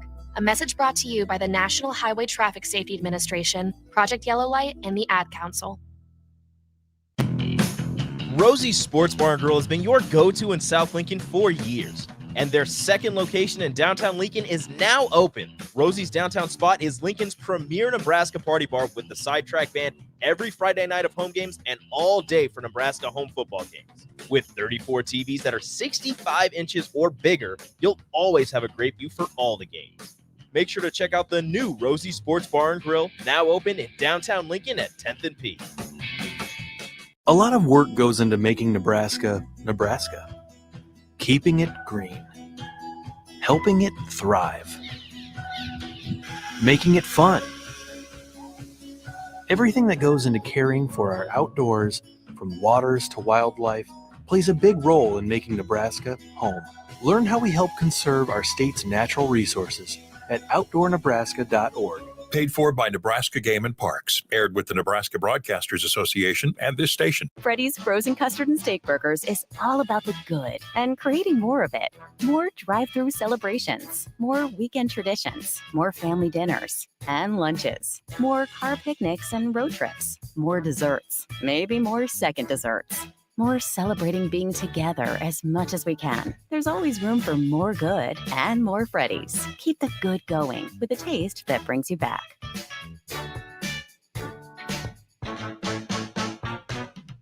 If you're struggling to get motivated to work out, you're not alone, and Farrell's Extreme Body Shaping is here to help. Build muscle, burn fat, and lose weight with Farrell's 10-week challenge starting January 8th, all for a chance to win $1,000. Farrell's combines kickboxing with inclusive strength training and nutrition planning to help you stay on track. Go to fxblincoln.com to sign up today. It's the Farrell's Extreme Body Shaping 10-week challenge starting January 8th with 2 locations in Lincoln.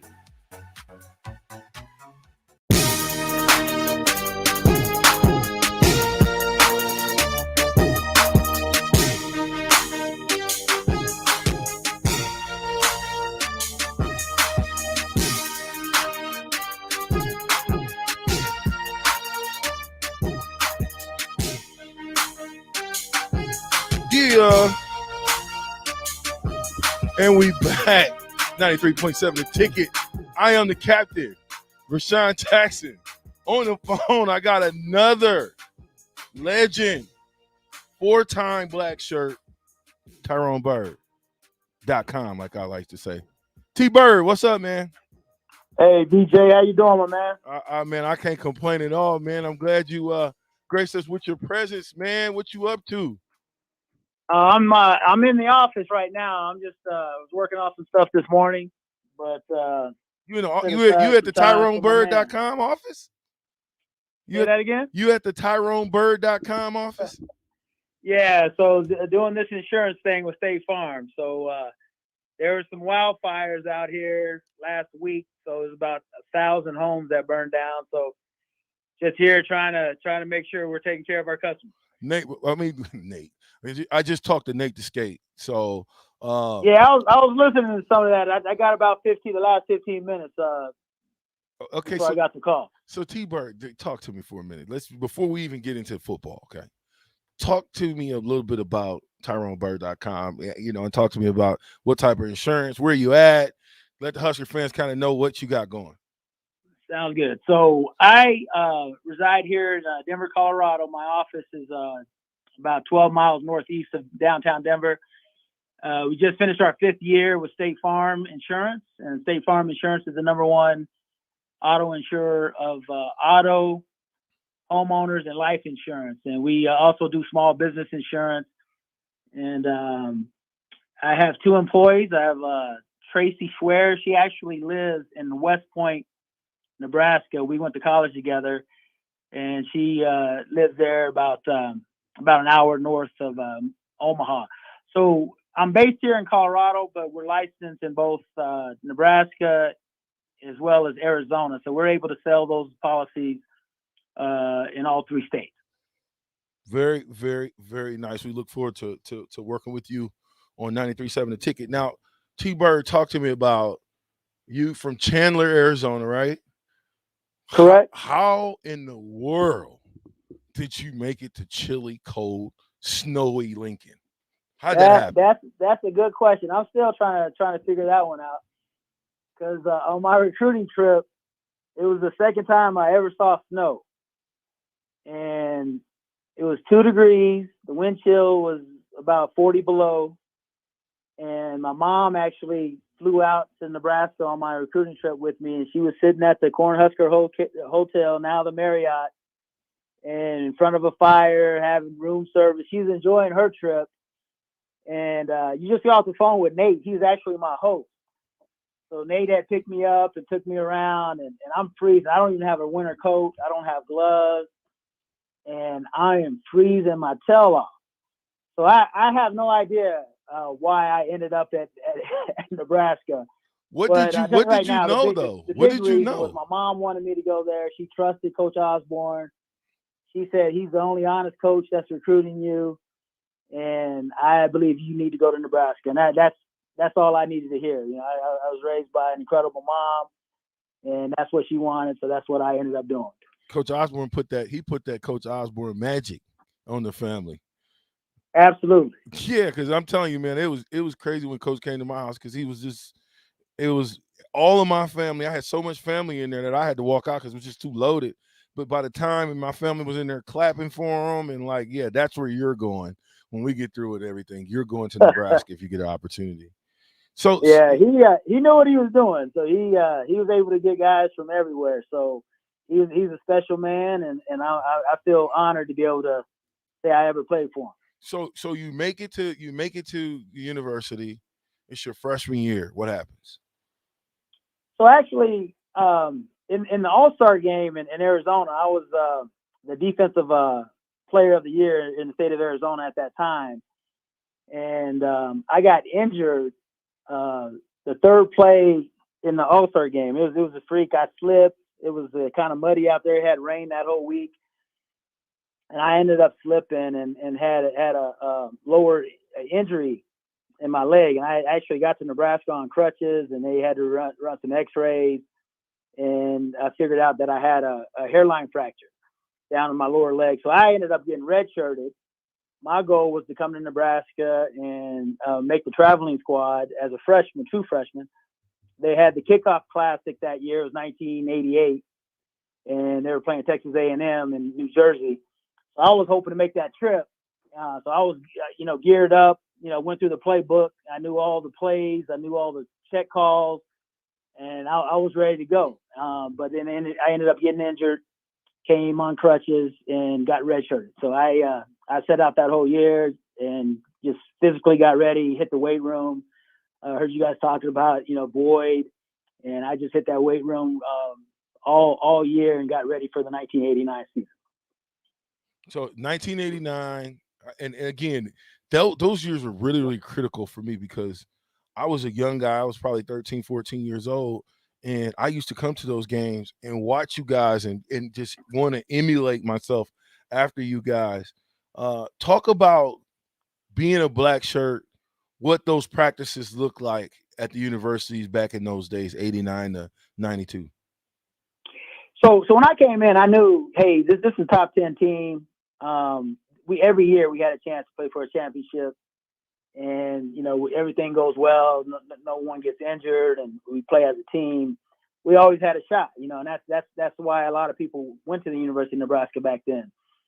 And I came in with that mentality that, hey, listen, I think I'm a pretty good player, and I got to compete and I got to earn it. And that was my purpose. I came in like, hey, I want to help this team be successful. I used to watch them play against Oklahoma, and it seemed like they struggled in the mid 80s, and they recruited a lot of speed at the time. So I remember our recruiting class.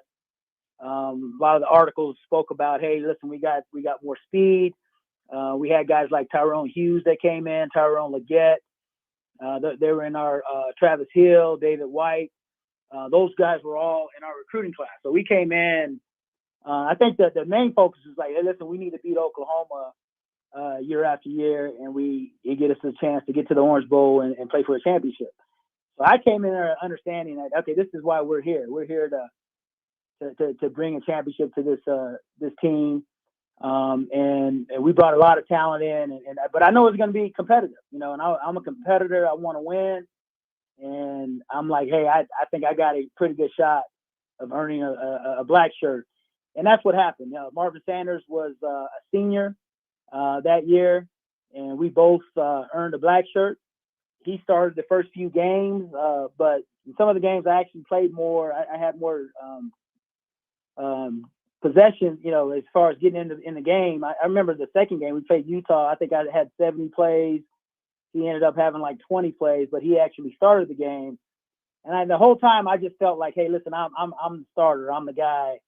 And Marvin was a heck of a player as well. But I just felt like, hey, listen, this is my spot. And every time I get in there, I'm gonna show that I should be the guy. Sure. So let's talk about before we get into, because I kind of want to get into, because you was one of my favorite players growing up, and then you had the accident. How did that, you know what I mean? I mean, that's got to be tough going into, we talked about Brooke Behringer, his senior year, and then kind of getting into the accident that took his life. But you actually had a pretty serious accident your senior year, but you bounced back. Talk a little bit about that perseverance and that accident and what it did to change your life. Vershan, I appreciate you, bringing that up because, speaking with Nate, and I know that we were talking to Keith McCann the other day when we all spoke, but some of those practices and just the game of football, and that's why I love the game since I was a kid. I just remember watching the college football, when I was probably 4 or 5 years old, and I was really into it. I didn't play video games. I didn't do that. I wanted to watch football. And because of that, I just knew, the passion that I had for it. So when I got to Nebraska, I was like, these guys, it's one of the best programs in the country, and I was like, and if I have the right attitude and I put the work in it, then, the sky's the limit. And I always, dreamt of playing at the professional level. After that freshman year in 1989, when I played, you guys mentioned Tim Jackson, and he was with the Cowboys at the time. And I remember him coming in and he was showing me some reports of all the rated players and I didn't think about this at the time, but he showed me, he was like, you know what, you're a top 5 defensive back in the whole country. And he was like, and you're the number 2 rated safety at this point behind George T, who went to the University of Alabama and played for the Cowboys as well. And he was like, right now you're the number 2 rated safety in the entire country, and I felt like I was a pretty good player, but it kind of opened my eyes, like, you know what, you're doing the right things. You just got to keep going. And I had some injuries, my junior and senior year that kind of prevented me from being invited to the combine and some of those things. So I had dropped from probably a projected first round pick down to probably a second or a third round pick at that time. And I had pulled my hamstring. So it was a disappointment. And then, for those that don't know, I was involved in a serious car accident. A buddy of mine, Chip Stone, he was a swimmer at the university. He passed away in the accident.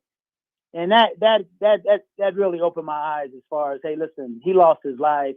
Football's football, but I'm still living. I still got an opportunity to pursue other dreams and to be successful in life.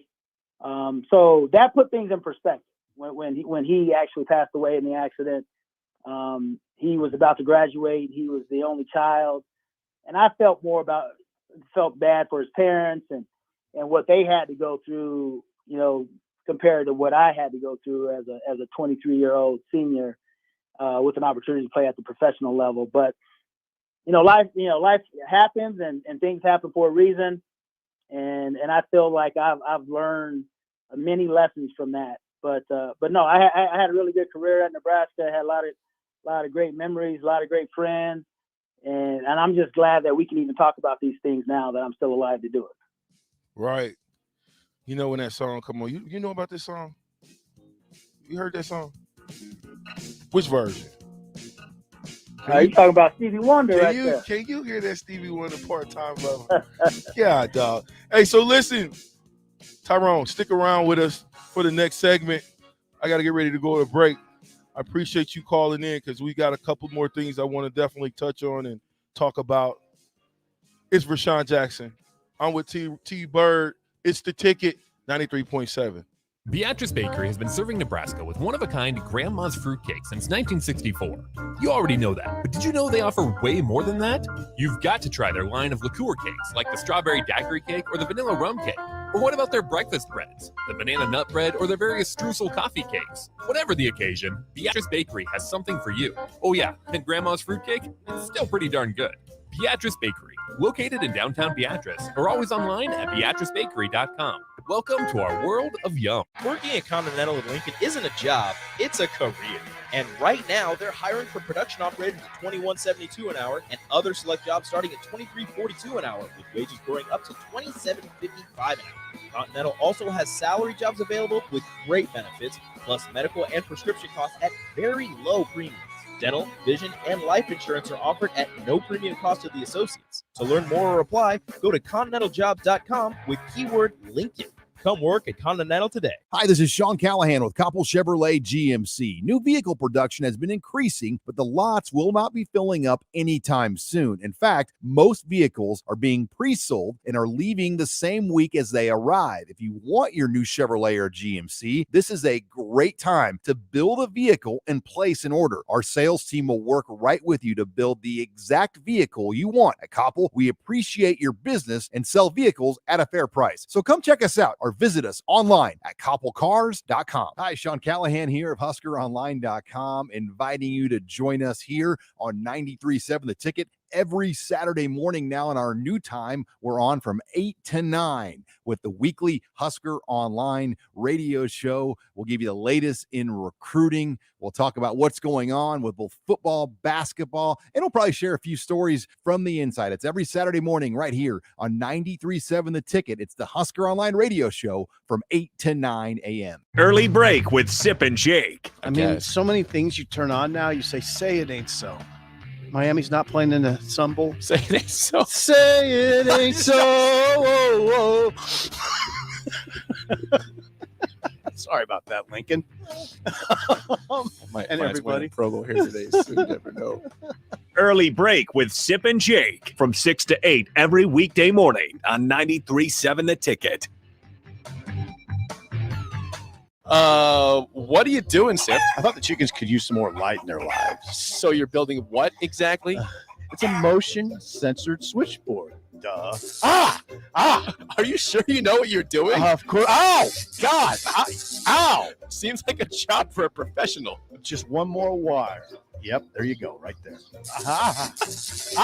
Don't be like Sip. Call Joe at Ambition Electric for any of your electric needs at 402-217-3415. Rosie's Sports Bar and Grill has been your go-to in South Lincoln for years, and their second location in downtown Lincoln is now open. Rosie's downtown spot is Lincoln's premier Nebraska party bar with the sidetrack band every Friday night of home games and all day for Nebraska home football games. With 34 TVs that are 65 inches or bigger, you'll always have a great view for all the games. Make sure to check out the new Rosie Sports Bar and Grill, now open in downtown Lincoln at 10th and P. These days, there are more reasons than ever to treat yourself to a great haircut at Great Clips with the online check-in app. So tell us, why do you check in? I check in because I'm tired of hat hair. I check in because we all need a cut. I check in so I can feel like me. And I check in so I look good for you. No matter why you check in, you'll check out with a great haircut and save time with our online check-in app. Great Clips. It's going to be great. 93.7 The Ticket, Fox, KFXL weather. Sponsored by Security First Bank, a relationship you can count on. A warmer but windy day on the way as winds by late this afternoon could gust over 40 miles per hour. A wind advisory will be in effect late this afternoon through tonight. We'll top out near 46. Bitterly cold air starts to move in tonight with a low of 9. Only a high of 14 tomorrow and a chance of snow by tomorrow night. I'm meteorologist Tim Wright for 93.7 The Ticket and theticketfm.com.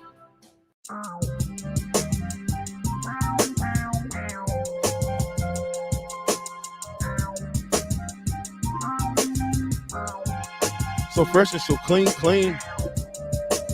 Man, you coming with it today, Nick. So fresh and so clean. Welcome back. I'm the captain, Vershan Jackson, 93.7 The Ticket. With one of my super friends, another super friend. Nick, we ain't stopping with the super friends, man. I got a lot of super friends. There's a lot of years that we got Nebraska football players that came through that university that I know. TyroneBird.com just happens to be one of them. And I'm talking Bird with the Y and not the I. T-Bird. Hey, what's up? Talk to me about, it's been 20 plus years since you played at Nebraska. What's the difference? I think that's a good question, VJ. I think the difference is we have not seen true Nebraska football in a long time. So now the kids playing high school ball, they don't even really consider Nebraska being who we know Nebraska should be and used to be. What is that though? When you say that though, what is that? What is true Nebraska football? So true Nebraska football to me was a respect for the game, playing the game the right way. Nate mentioned this earlier. It doesn't matter what color you are, where you come from, what state. You come in together as a team. You push each other. You help each other, and you challenge each other. And that's how we used to practice. And we all say this over and over. But many of the games used to be easy because of how hard we practiced during the week. I remember playing the Pac-10 back then. It's the Pac-12 now. And I always thought that league, that conference was soft because they didn't want to play us because we were so physical.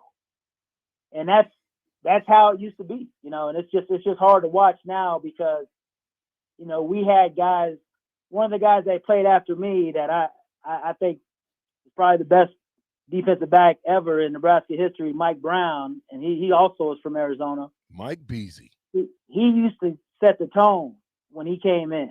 From play one, we would set the tone and let people know this is how it's going to be all day. And you had a lot of teams, a lot of players that didn't want to deal with that. And we had guys like Corey Schlesinger in practice. You didn't want to hit Corey.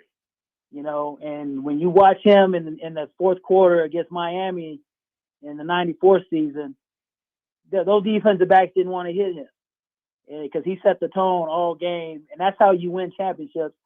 And I just don't see that anymore. That's not how we play ball anymore, unfortunately. Do you think we got to get back to that kind of football? Do you think it's an era thing or it's a person thing? It's a coaching thing? What is that thing that keeps us from being or knowing our identity as Nebraska football? I think it's a combination of all that. It always starts at the top with the coach. I mean, the coach has to go out and set the tone, expectation. But I mean, I watched the Alabama-Cincinnati game, and everyone expected Alabama to throw the ball all over the place. What they do? They ran the ball. Yeah, they played to their strengths. They said Cincinnati, they ran the ball. You cannot knew, stop hey, us. These guys can't stop the run. We got a strong running back that's gonna go downhill. And I think the first 8, 9 plays was run. We used to do that because it didn't matter if we were going to run the ball. You knew we were going to run the ball because we had guys like DJ, Nate Turner. We had guys that, hey, I'm gonna beat you all game long. You're my guy. I'm gonna dominate you. And when you have guys that have that mindset, you're gonna win a lot of football games. And obviously, Alabama has that mindset. Georgia has that mindset. And there's guys out there, we just aren't getting them. What do we need to do to turn this program? What do you think, as a program, we need to do to turn it around? Well, I think honestly, and we've talked about this before, but a lot of people don't want to look in the mirror when things aren't going right. We're a society that likes to point the finger at other people and blame everybody else versus like take responsibility. And I think that starts at the top, at the coaching staff. Like, I was one of the only players I think last year talking about. I thought we were going to go 3-9. I told a lot of family and friends, like, we're a better team than that. But because of the lack of discipline, we keep turning the ball over. And we're not playing as a unit and holding each other accountable as players. That's why we went 3-9. We were easily a 9-3 team. Could have been better than that.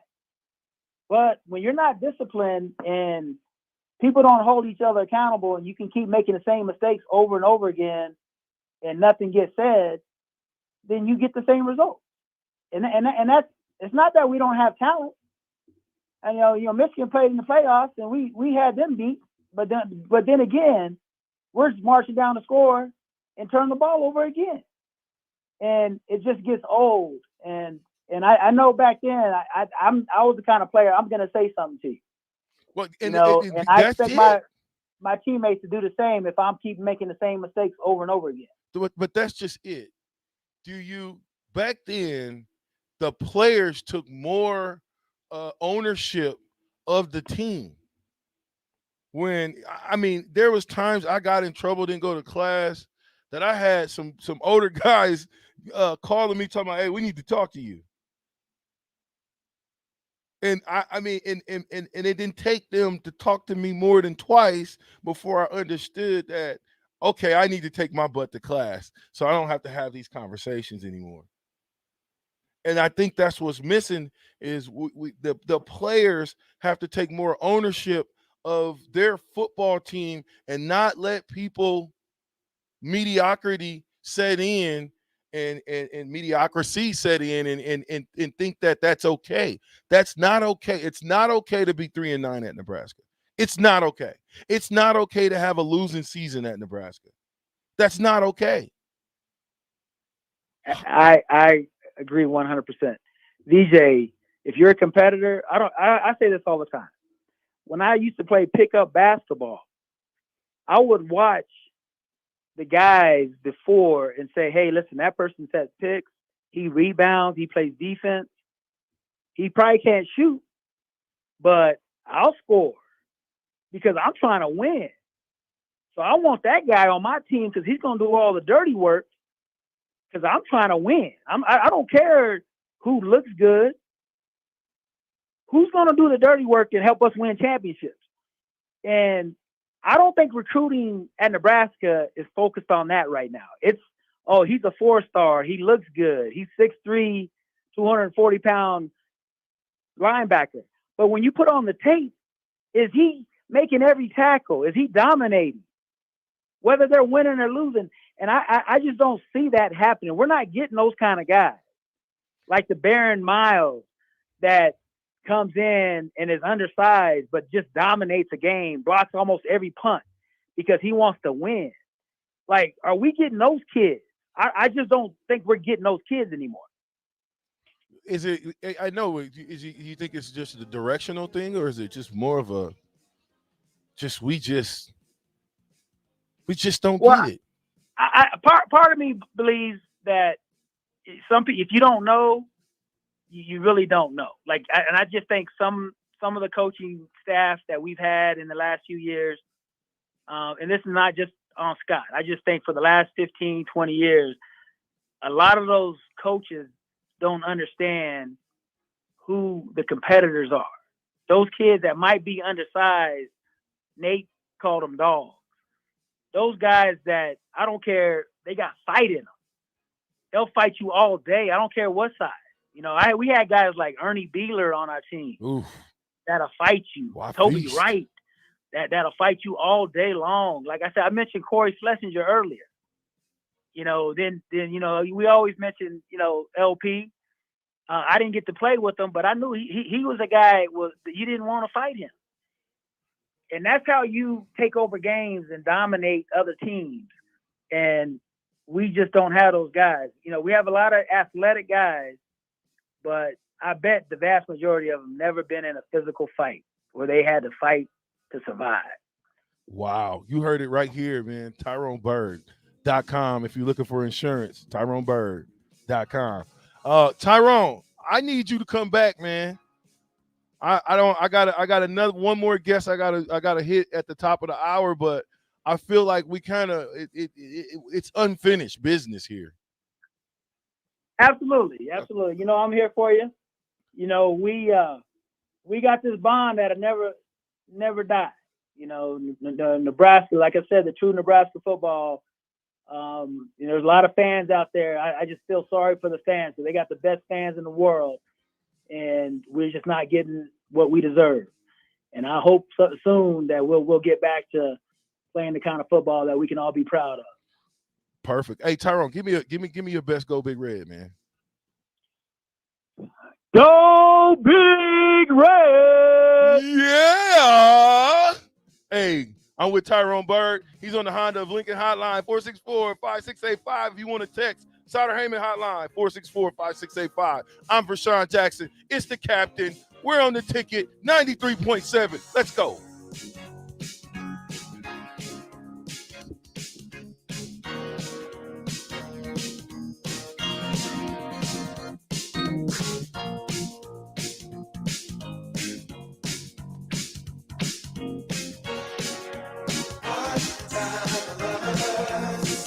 Hi, this is Sean Callahan with Koppel Chevrolet GMC. New vehicle production has been increasing, but the lots will not be filling up anytime soon. In fact, most vehicles are being pre-sold and are leaving the same week as they arrive. If you want your new Chevrolet or GMC, this is a great time to build a vehicle and place an order. Our sales team will work right with you to build the exact vehicle you want. At Koppel, we appreciate your business and sell vehicles at a fair price. So come check us out or visit us online at koppelcars.com.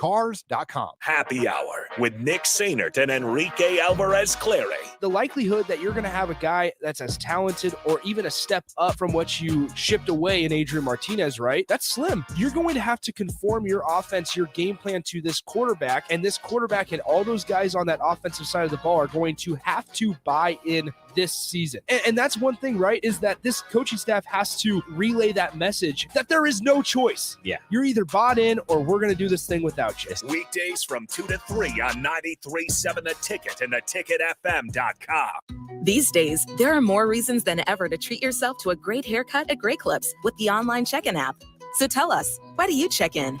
I check in because I'm tired of hat hair. I check in because we all need a cut. I check in so I can feel like me. And I check in so I look good for you. No matter why you check in, you'll check out with a great haircut and save time with our online check-in app. Great Clips. It's going to be great. 93.7 The Ticket. Fox KFXL weather. Sponsored by John Henry's Plumbing, Heating, and Air Conditioning. A warmer but windy day on the way as winds by late this afternoon could gust over 40 miles per hour. A wind advisory will be in effect late this afternoon through tonight. We'll top out near 46. Bitterly cold air starts to move in tonight with a low of 9. Only a high of 14 tomorrow and a chance of snow by tomorrow night. I'm meteorologist Tim Wright for 93.7 The Ticket and theticketfm.com. This is Lincoln's home for sports talk on the FM dial. Also online at theticketfm.com. On the internet. KNTK FM Firth. 93.7 The Ticket. What are you doing, Sip? I thought the chickens could use some more light in their lives. So you're building what exactly? It's a motion censored switchboard. Duh. Are you sure you know what you're doing? Of course. Oh, God. Ow. Seems like a job for a professional. Just one more wire. Yep, there you go, right there. Don't be like Sip. Call Joe at Ambition Electric for any of your electric needs at 402-217-3415. Rosie's Sports Bar and Grill has been your go-to in South Lincoln for years, and their second location in downtown Lincoln is now open.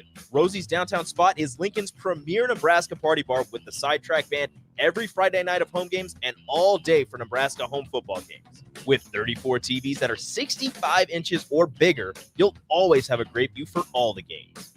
Make sure to check out the new Rosie Sports Bar and Grill, now open in downtown Lincoln at 10th and P. Freddy's Frozen Custard and Steak Burgers is all about the good and creating more of it. More drive-through celebrations, more weekend traditions, more family dinners and lunches, more car picnics and road trips, more desserts, maybe more second desserts. More celebrating being together as much as we can. There's always room for more good and more Freddy's. Keep the good going with a taste that brings you back.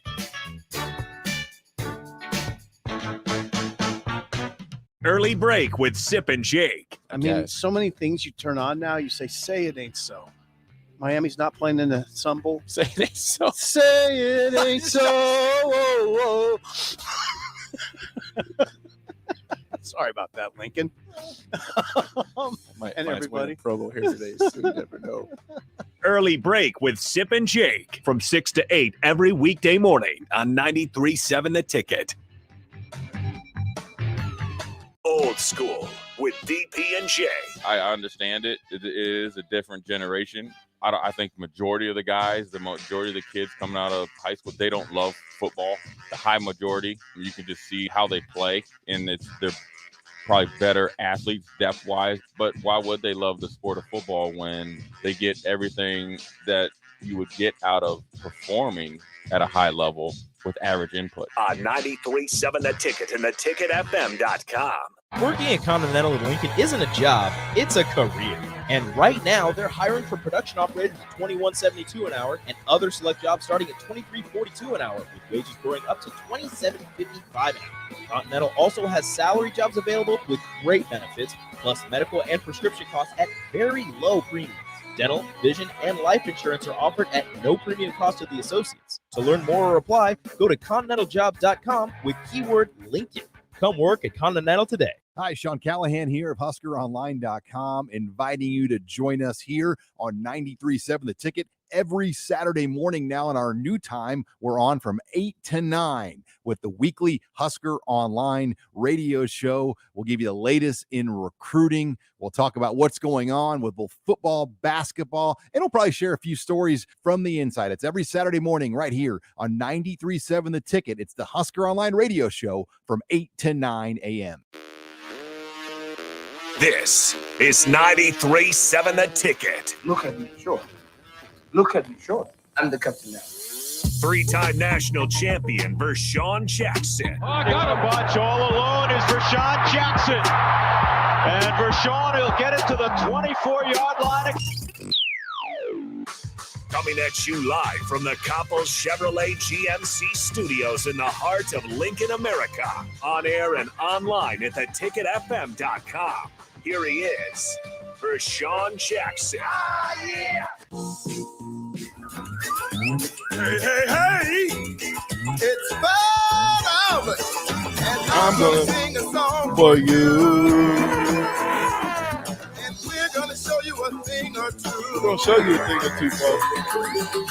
You'll have some fun now with me and all the gang, learning from each other While we do our thing. Yeah. And I'm back. And it's the ticket. And it's the captain, Vershan Jackson. And I'm with a special guest. This is kind of like a sidebar guest, because we didn't talk about that. I believe Keitha McKent's going to be calling in here shortly. But I felt like I wanted to take a sidebar and talk to the others. The other guys who make Nebraska football what it is. None other than the best scout team player ever to grace us with the N on his helmet, Mr. Jock Allen. How you doing, Oh, man? man, I appreciate that, man. I appreciate that. I've never listen, Jock, you embrace the fact that you are the number one scout team player ever in the history of Nebraska football. Well, I just appreciate the opportunity to be there in the first place, you know? Explain to the people, though, Jock, why I say what I say.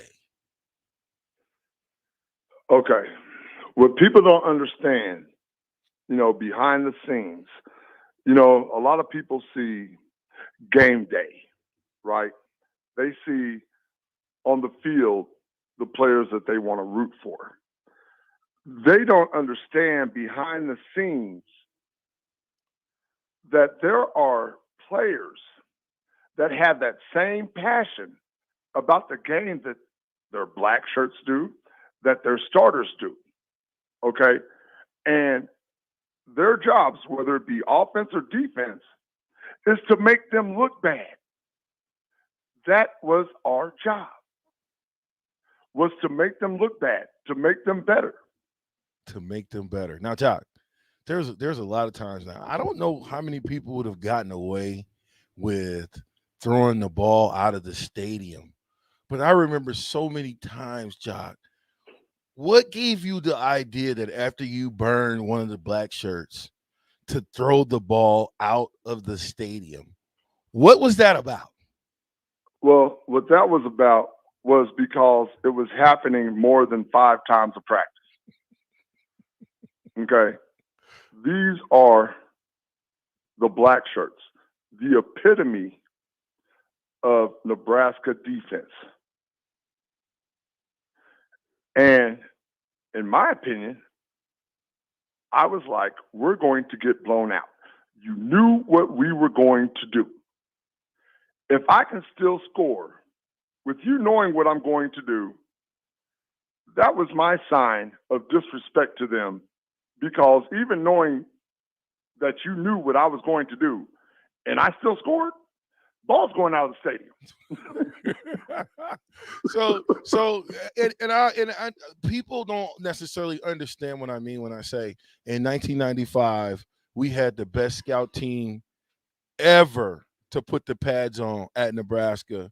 The reason being is because we would scorch the black shirts in practice. So we thought. Yeah. Even if we got 5 yards, we felt like we got a touchdown. But then to hear those dreaded words from Coach McBride, run it again, was just asinine, because now not only did they know the play was coming that we just got 5 yards on, we got to turn around and run it again. Yeah. That in itself made you tough.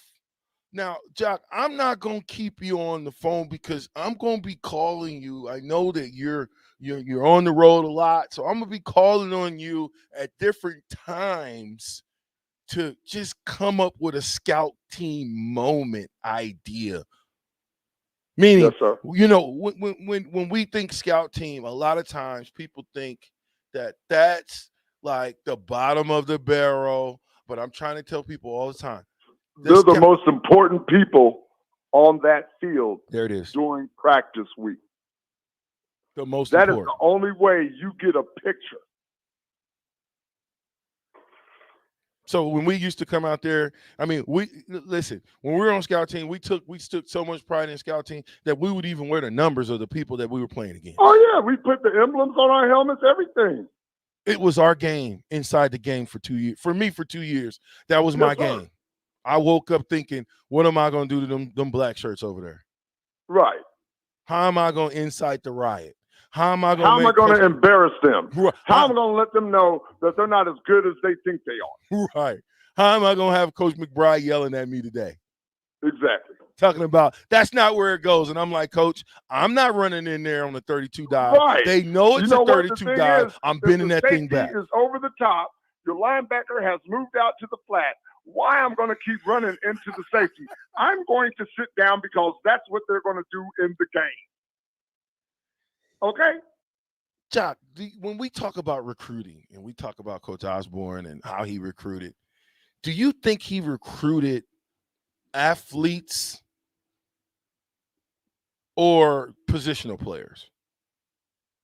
He recruited athletes. Think about the times that we were there, V. Think about how many players that came at one position and left playing another. Well, I'm one of those guys. I started at fullback and left at tight end. And left at tight end.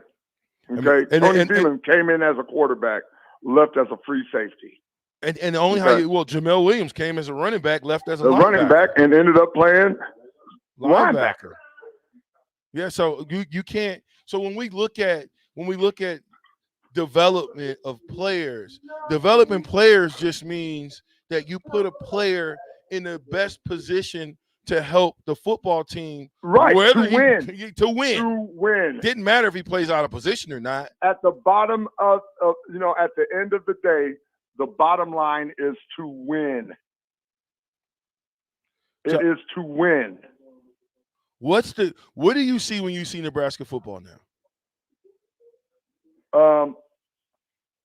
Hopelessness. Oh boy, that's tough. Why you say that? The reason I say that is you lost the one player the last year that he had to play. You lost the one player that, no matter what anybody says about him, held that offense together. Now you have to start from scratch. How do we wait? But let's go back. How do we lose Amart? How do we lose Adrian Martinez? Why do you think he left? He broke all the records and then left. Why do you think he didn't push the goalpost about that? Yeah, push the goalpost further. I'm going to tell you why. This is my opinion. This is why Nebraska lost Adrian Martinez. They lost Adrian Martinez because Adrian Martinez was taking the brunt of why they were losing. Imagine, you remember when we were in college, we were winning a lot, Vershan. Okay, so when, we'd go out and, out in public, people were cheering us on, right? Oh, keep it up, guys. You guys are doing great. Keep it up. Hey, dinner's on me tonight, right? But imagine the way Nebraska is now, even though he's broken all these records, it's because of you. Hey, good job, Martinez. Hey, great job, Martinez. Hell, you've been here for 7 years. You think after 7 years, you learn how to win. That's just not on him, though, right? It's not on him. Right. But the scrutiny that he felt when he was out in public, in my opinion, is the reason that he left. I digress. Listen, I'm torn because I like Amart. I thought he had a lot of different qualities. I thought he brought a lot to the team, but I also thought he made some mistakes in some crucial times. I feel like this. If somebody sticks with you, you should stick with them. And you finish what you start. You don't go to K-State. You stay at Nebraska, you push the goalpost further, and you make the guys coming after you reach. Even though you didn't have the best record, who cares? But you get an opportunity to right the ship. Well, Vershan Aloysius Jackson, we are in a different time now, okay? Back when we played, if you didn't like where you were and you wanted to transfer, you had to sit out a year. Okay? Now, colleges are set up to where it's almost like free agency, right? You lose nothing. I don't like it here. You leave after the football season and you transfer, you go through winter conditioning, spring ball, you're able to play that following season. Is it important, though, to tell these kids when they come in, listen, we know the transfer portal's here. We're not looking for you to ever get in that transfer portal. I mean, do we gotta address the elephant in the room? Don't we gotta address that at some Well, point? we really do, and it's even more than an elephant. It's more like a sperm whale. Okay, so the thing is, coaches can say whatever they want to. There's coaches out here now on the college level that don't like that players are able to make a salary while they're playing, right? It's a different time, V. Like these players have, it's come to a time where players can do what they want to, right? Does that destroy? Jay Foreman said something earlier that I thought was intriguing. Was gone is the day when athletes come and coaches treat them as, I just gave you a $250,000 scholarship. You need to pay it forward and pay it back. How you do that is by getting good grades, staying out of trouble, and playing football in the weight room and performing when the lights turn on. Right. We got to have that conversation because in this age, we have born and we have said yes to the defeated mentality player. Not I'm gonna keep working and working and working. Jock, I cannot never understand why Jock Allen did not play. We'll get into that later, but you never gave up. You could have still transferred if you wanted to. Didn't want to. Didn't even have a desire to. Didn't want to. Part of a team. The one thing is, this is what I think gets taken for granted nowadays. Vershan Aloysius Jackson. I've known you for 30 years. One of my best friends in the world. Would have never happened had I left. Huh. These athletes nowadays take for granted the experience it is to be a part of something special, regardless of the outcome of what your team does. Huh. You're building a family that goes beyond your college years. Huh. Family is a word that a lot of these athletes are taking for granted. And they're missing the boat. Totally. Jock, I got another special request before we get off and try to figure this thing out. But you're Antonio Brown. Give me Fire Marshal Bill and the Antonio Brown situation. Okay. So let's say it's last week. You're out there trying to practice. Your ankle's all messed up. You're like, I can't go. Thursday, Friday. Your coach is expecting you to play. You tell your coach, I'm not going in. I'm injured. But when you decide to leave, you jog off the field. Hey, listen. So, listen, Jock, I know you coming back. I know you're going to be back. You're on the road. I'm going to be calling you. We're going to be talking all season long, man, all season long on the Captain Show. But Jock, before you go, man, give me your best Go Big Red. Go Big Red! Go Big Red! Jock Allen on the ticket. Sir. Thank you very much. With Vershan Aloysius Jackson, 93.7 the ticket. Hey, listen, hopefully we got one more call on the Honda of Lincoln hotline. We'll be talking to Keitha McCann if he can break out of his meeting. Listen, you guys come back. I know I'll be here. Nick will be here. It's Vershan Jackson. It's the captain. It's the ticket, 93.7. Early break with Sip and Jake. I mean, so many things you turn on now. You say it ain't so. Miami's not playing in the Sun Bowl. Say it ain't so. Say it ain't so. Whoa, whoa. Sorry about that, Lincoln. Might and find everybody. promo here today, so you never know. Early break with Sip and Jake from 6 to 8 every weekday morning on 93.7 The Ticket. Working at Continental in Lincoln isn't a job, it's a career. And right now, they're hiring for production operators at $21.72 an hour and other select jobs starting at $23.42 an hour, with wages growing up to $27.55 an hour.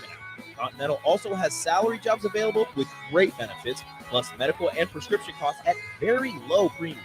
Dental, vision, and life insurance are offered at no premium cost to the associates. To learn more or apply, go to continentaljobs.com with keyword Lincoln. Come work at Continental today. 93.7 The Ticket, Fox, KFXL weather. Sponsored by John Henry's Plumbing, Heating, and Air Conditioning. A warmer but windy day on the way as winds by late this afternoon could gust over 40 miles per hour. A wind advisory will be in effect late this afternoon through tonight. We'll top out near 46. Bitterly cold air starts to move in tonight with a low of 9, only a high of 14 tomorrow, and a chance of snow by tomorrow night. I'm meteorologist Tim Wright for 93.7 The Ticket and theticketfm.com. What are you doing, Sip? I thought the chickens could use some more light in their lives. So you're building what exactly? It's a motion censored switchboard. Duh. Are you sure you know what you're doing? Of course. Oh, God. Ow! Seems like a job for a professional. Just one more wire. Yep, there you go, right there. Don't be like Sip. Call Joe at Ambition Electric for any of your electric needs at 402-217-3415. At Buffalo Wings and Rings, they've crafted a new league of superior chicken sandwiches. Meet the Ringers. It's premium, house-made, beer-battered, fried chicken served buffalo, Korean, or MVP style. Head to Buffalo Wings and Rings Lincoln and raise a glass to superior chicken. 2 locations at 68th and O and at 40th and Old Cheney. Buffalo Wings and Rings. Freddy's Frozen Custard and Steak Burgers is all about the good and creating more of it.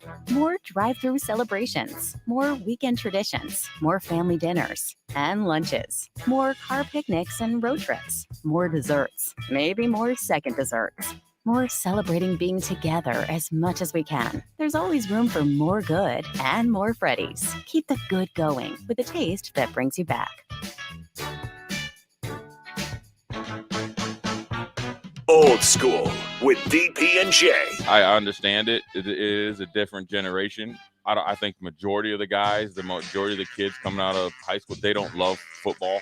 The high majority, you can just see how they play, and they're probably better athletes depth-wise. But why would they love the sport of football when they get everything that you would get out of performing at a high level with average input? On 93.7 The Ticket and theticketfm.com. Hi, Sean Callahan here of HuskerOnline.com, inviting you to join us here on 93.7 The Ticket every Saturday morning now in our new time. We're on from 8 to 9 with the weekly Husker Online radio show. We'll give you the latest in recruiting. We'll talk about what's going on with both football, basketball, and we'll probably share a few stories from the inside. It's every Saturday morning right here on 93.7 The Ticket. It's the Husker Online radio show from 8 to 9 a.m. Rosie's Sports Bar and Grill has been your go-to in South Lincoln for years, and their second location in downtown Lincoln is now open. Rosie's downtown spot is Lincoln's premier Nebraska party bar with the sidetrack band every Friday night of home games and all day for Nebraska home football games. With 34 TVs that are 65 inches or bigger, you'll always have a great view for all the games. Make sure to check out the new Rosie Sports Bar and Grill, now open in downtown Lincoln at 10th and P.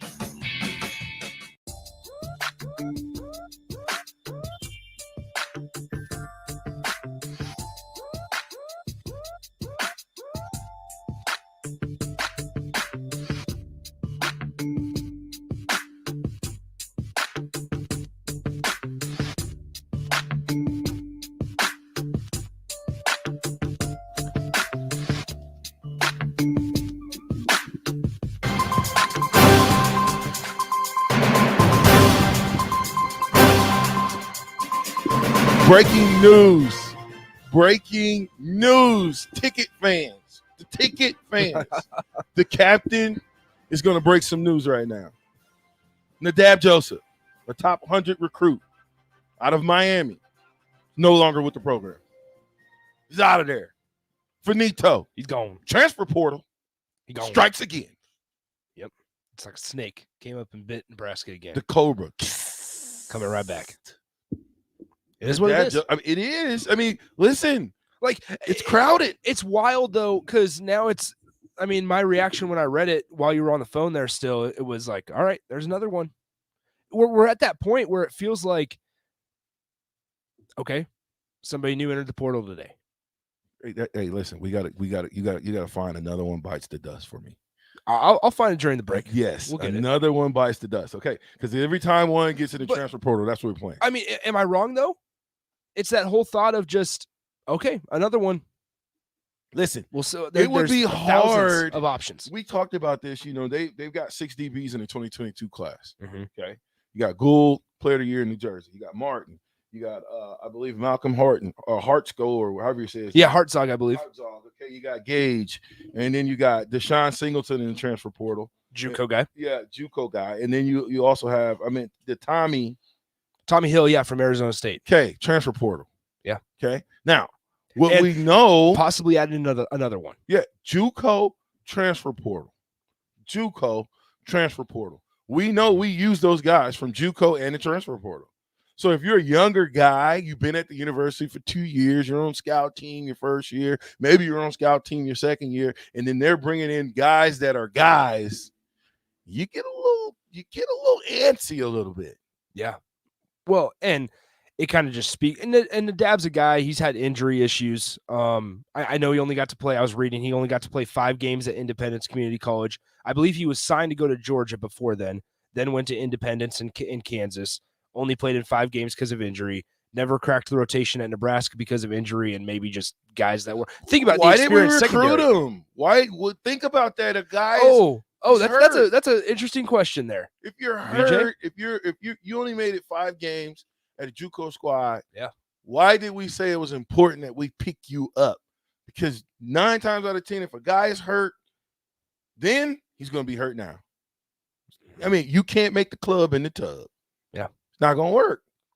Can't be up in the dressing room, in the tape room, in the rehab room, thinking that you're going to play for Nebraska if you're hurt. Now, Nadab, I don't know what his situation is. I do know he left the program, though. And you hate to see those guys leave because, it's just what I was talking about with Jock. Jock was a guy who was on scout team almost his entire career, if you will, right? But he found it so important, and he had so many relationships with other guys. See, now is a selfish mentality of football players. Before it was, hey, they talk about football being the ultimate team sport, right? Yeah. So if we're talking team, the only I that I see is in win. But the team has to get everything in order first in order to win. And that's what we're not seeing. And we're seeing guys just defect. Yeah, and looking, I was telling you during the break, there's a lot of uncertainty now with the defensive back room. There already was. It's not like losing Nadab Joseph was, oh my gosh, that totally destroys the whole defensive back room. But it's another body that's not there that was there last year. That's been here.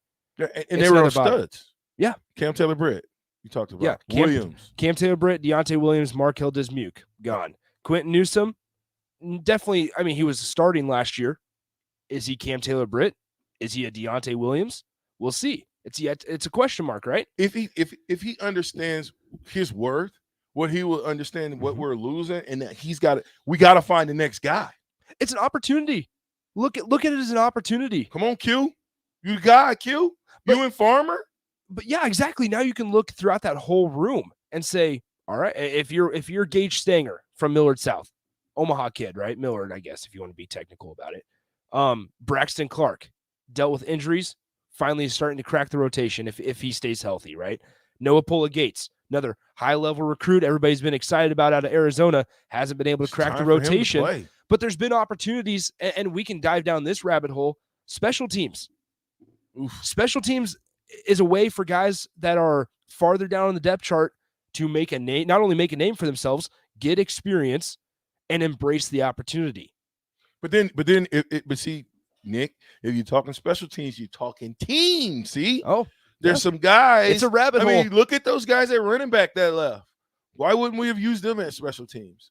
On punt team, on kickoff team, on punt return team. You know, you put your best guys out there. That's going to give you the best chance to win. I look every time I watch Alabama play or the playoffs games, like over the weekend, it was they have Jamison Williams on kickoff return. They have Slade Bolden. They're two top receivers with John Mechie out. They're back there returning kicks. They're returning punts. Special players. They want to play. Make special plays on special teams. Mm-hmm. Listen, Coach Osborne would always say it's worth 7 to 10 points per game. Special teams. Like one score? Is that what you're saying? It's one score? One score. Oh, my goodness. It all comes full circle. One score. Special teams. You think, 7 to 10 points. We win. We're 9-3. Special teams. How, one of the questions that I had that. Well, you win Iowa. You definitely win. You win Iowa. You win Michigan State. You're 5-7. I think you win Ohio State too. Yeah. Okay. So you're 5-7, 6 or 6. You win Illinois. And here's a question. You win Michigan State. Here's a bigger question. You win Michigan. If you're 5-7 or 6-6, Husker fans are happy. Okay. See, and I have a lot of thoughts on this, and we haven't been able to talk about this quite yet. There's tons of time, but Husker fans are maybe not happy. That's not the right word. They're okay. We're okay. They're feeling okay. I agree with that. And I don't know where you sit in this whole thought, but I've talked a lot about it on my show. At some point, it has to stop being about progress. Yeah, and it has to start being about wins. The proof is in the pudding. It's only about wins and losses, folks. It is not about how you play the game if you're losing. It's how you play the game when you're winning. That's what you want to be remembered for. Mm-hmm. Winning games. Are you going to win them all? Absolutely not. But the fact that we're bent on saying that because we're only one loss, we lost all these games by one score. Listen, that don't mean a hill of beans. Just because you lose by one score or you lose by 1 point, guess what you are? Loser. You're still a loser. Yeah. Okay. So we got to figure out how we can turn those one score losses into some wins by doing things the right way, by not jumping off sides, by being disciplined, by knowing how to tackle, by staying low, by staying on your blocks. Defensive line, get off your blocks. Linebackers, fill the gaps, make the plays that you're supposed to make. Safeties, don't bite and get beat deep for 6 on 3rd and a mile. And those are the things that you can control. Control the controllables. Right? And once it goes back to everything we kind of talked about yesterday, there's a part of that falls on the athlete, but a big part of it falls on the coaching. Well, I think 90% falls on the coaching in the beginning. Here's why. Because you as a coach, you go out, you scour all these players, potential players, right? Yeah. You get down to about 100 of them.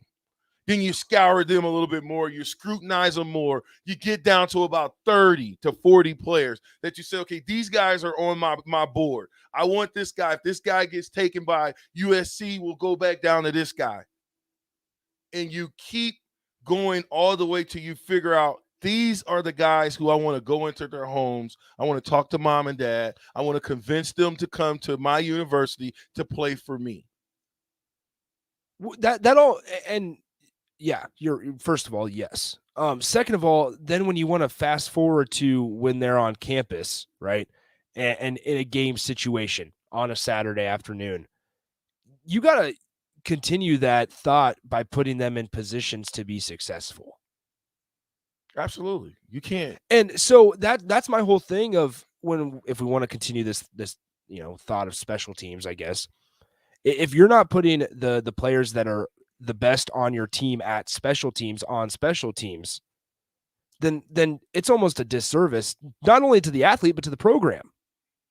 I think to the program first and then the athlete, because, listen, the program is going to be here long after all of us are dead and gone if this world keeps ticking, right?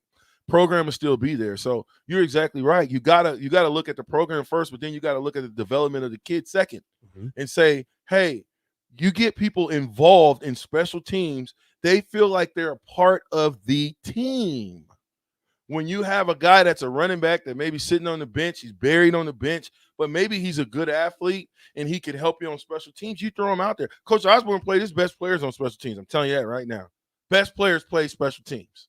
Well, just a couple weeks ago, Jamison Williams from Alabama, I mentioned it. He was on punt coverage. He got a targeting penalty. He was kicked out on special teams on punt coverage.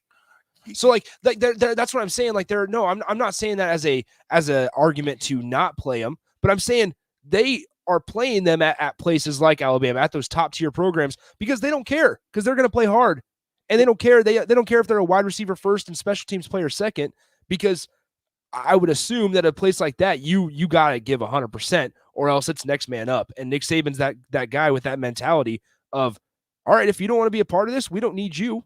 You need us more than we need you. You play to win the game.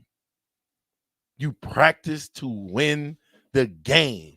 That's the only reason why you even put a helmet and shoulder pads on, is to win the game. Yeah.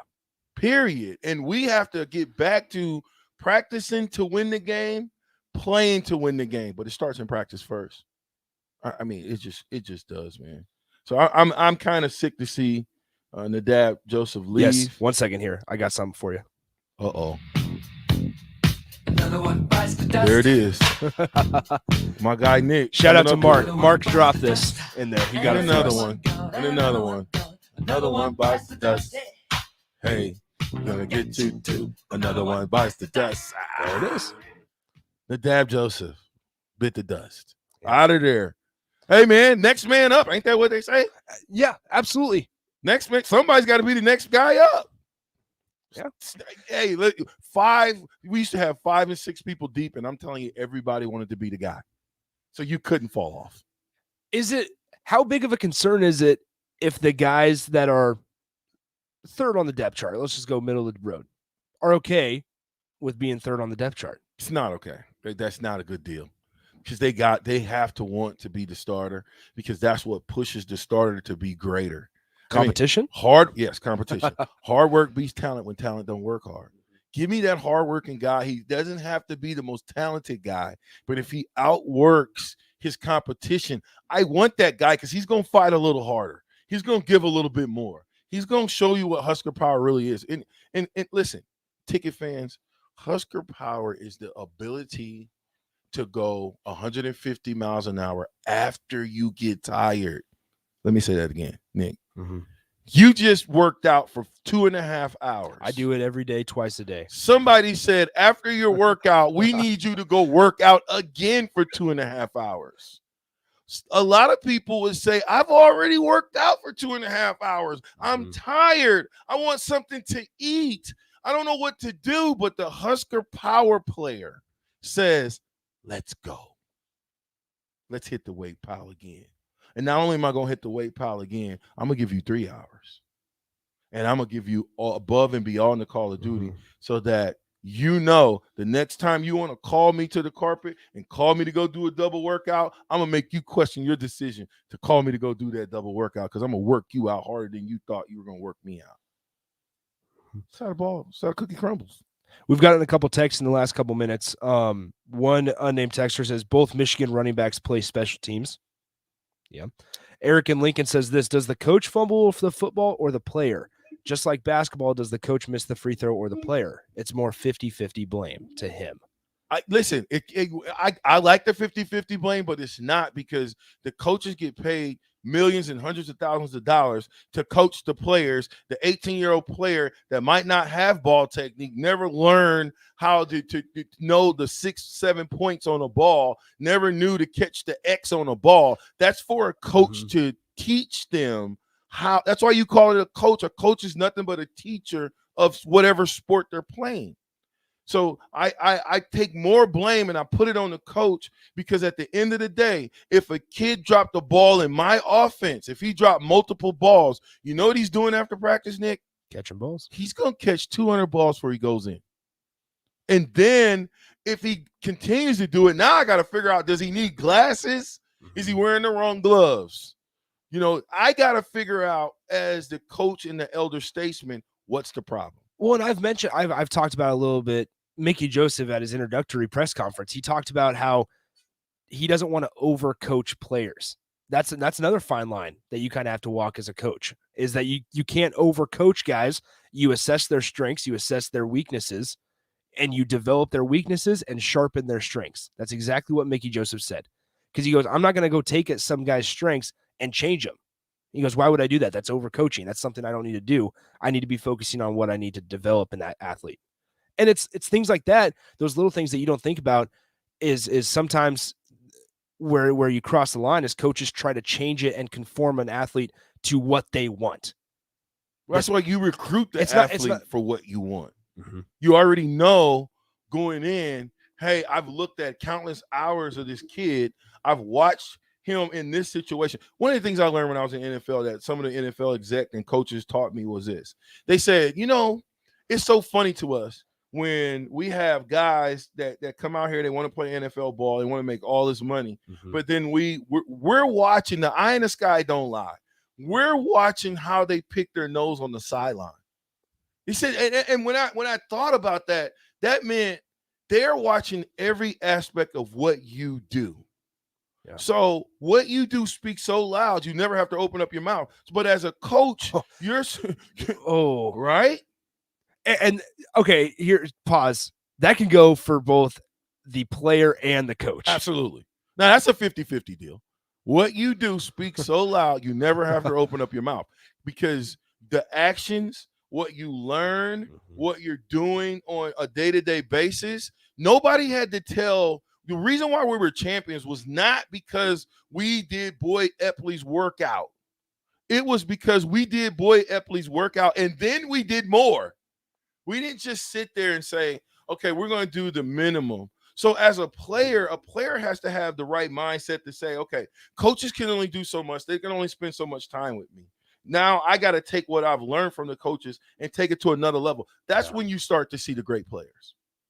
We get this off the text line. I'll ask if you agree with it. Kent says it's 75% coaching to 25% players in college. Those numbers reverse at the next level.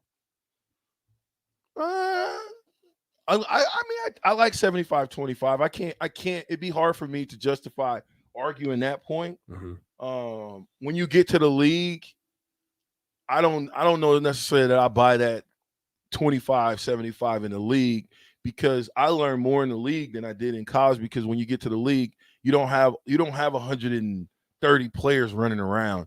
A coach doesn't have to deal with 15 players in the linebackers room. You know what I'm saying? You're dealing with 5. So now you're starting to learn some of the nuances of the game. Coaches are more hands-on when they get you to the league because their job depends on it. Does. Da-da-da-da. And you can't be a part-time player. You can't be a part-time player. You know what I mean? You got to be a full-time player and a full-time coach. A full-time coach never takes a day off when it comes to coaching his young men that he is accountable for. 1, because he's called a coach. 2, because they pay these guys hundreds of thousands of dollars to coach. Man, that music means we got to take a break. It's me. It's me and Nick right now. Yes, sir. 93.7 The Ticket. Vershan Jackson, the captain.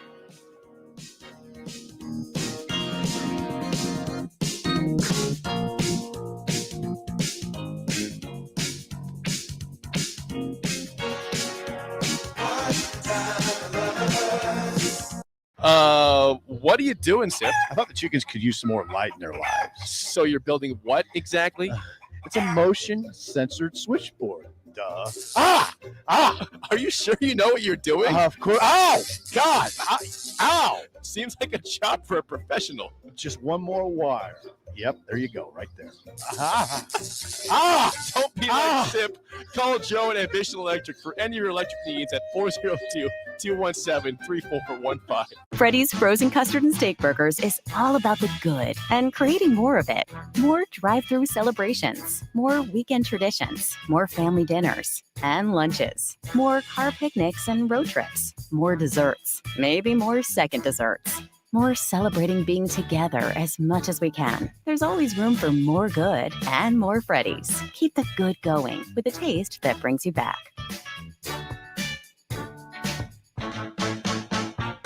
Hi, Sean Callahan here of HuskerOnline.com, inviting you to join us here on 93.7 The Ticket every Saturday morning. Now in our new time, we're on from 8 to 9 with the weekly Husker Online radio show. We'll give you the latest in recruiting. We'll talk about what's going on with both football, basketball, and we'll probably share a few stories from the inside. It's every Saturday morning right here on 93.7 The Ticket. It's the Husker Online radio show from 8 to 9 a.m. Early break with Sip and Jake. I mean, so many things you turn on now. You say it ain't so. Miami's not playing in the Sun Bowl. Say it ain't so. Say it ain't so. Whoa, whoa. Sorry about that, Lincoln. And everybody. promo here today, so you never know. Early break with Sip and Jake from 6 to 8 every weekday morning on 93.7 The Ticket. At Buffalo Wings and Rings, they've crafted a new league of superior chicken sandwiches. Meet the Ringers. It's premium, house-made, beer-battered, fried chicken served buffalo, Korean, or MVP style. Head to Buffalo Wings and Rings Lincoln and raise a glass to superior chicken. 2 locations at 68th and O and at 40th and Old Cheney. Buffalo Wings and Rings.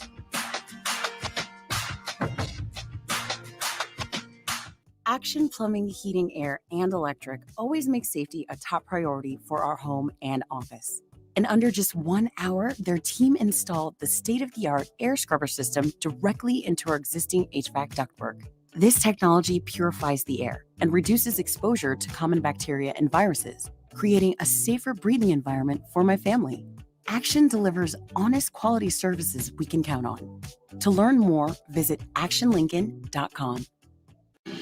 You could celebrate a Nebraska football win with chips or wings and your favorite beverage, but Beatrice Bakery has all sorts of cakes to celebrate all victories this fall. Coffee cake, breakfast bread, artisan cakes, and especially Grandma's fruit cake.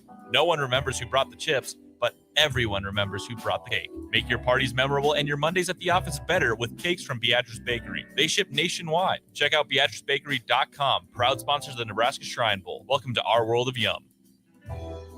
In every office, there's 2 types of people. There are those who bring in bagels and those who eat the bagels that someone else brought in. Everybody likes the first person. Be that first person. Weekday mornings at 7:30, you have a chance to win a business box of bagels from Bagels & Joe. All you have to do is shut up, Sipple. 2 questions for you, 2 for Sip. Win and the bagels are yours. Lose, well, you don't want to lose. You lost Monday. You lost Wednesday. You're a loser. Shut up, Sipple. Weekday mornings at 7:30, brought to you by Bagels & Joe. Rosie's Sports Bar and Grill has been your go-to in South Lincoln for years, and their second location in downtown Lincoln is now open. Rosie's downtown spot is Lincoln's premier Nebraska party bar with the sidetrack band every Friday night of home games and all day for Nebraska home football games. With 34 TVs that are 65 inches or bigger, you'll always have a great view for all the games. Make sure to check out the new Rosie Sports Bar and Grill, now open in downtown Lincoln at 10th and P. Working at Continental in Lincoln isn't a job, it's a career. And right now, they're hiring for production operators at $21.72 an hour and other select jobs starting at $23.42 an hour, with wages growing up to $27.55 an hour. Continental also has salary jobs available with great benefits, plus medical and prescription costs at very low premiums. Dental, vision, and life insurance are offered at no premium cost to the associates. To learn more or apply, go to continentaljobs.com with keyword Lincoln. Come work at Continental today.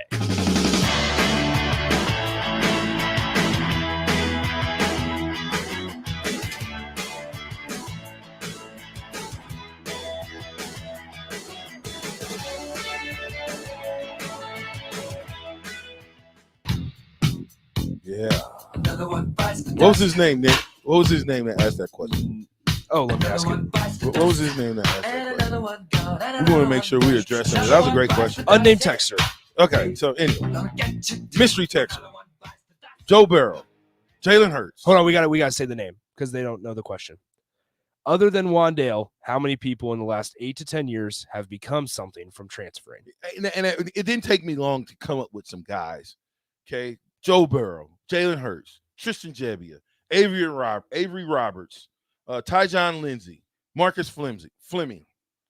And Marcus Fleming didn't have the best year, but he went somewhere else and he actually played. Yeah. I mean, I can go through more than that, but we'll just keep it at that. I mean, that's 6 guys who, I mean, Joe Burrow left. He had a pretty good doggone season at LSU. Justin Fields.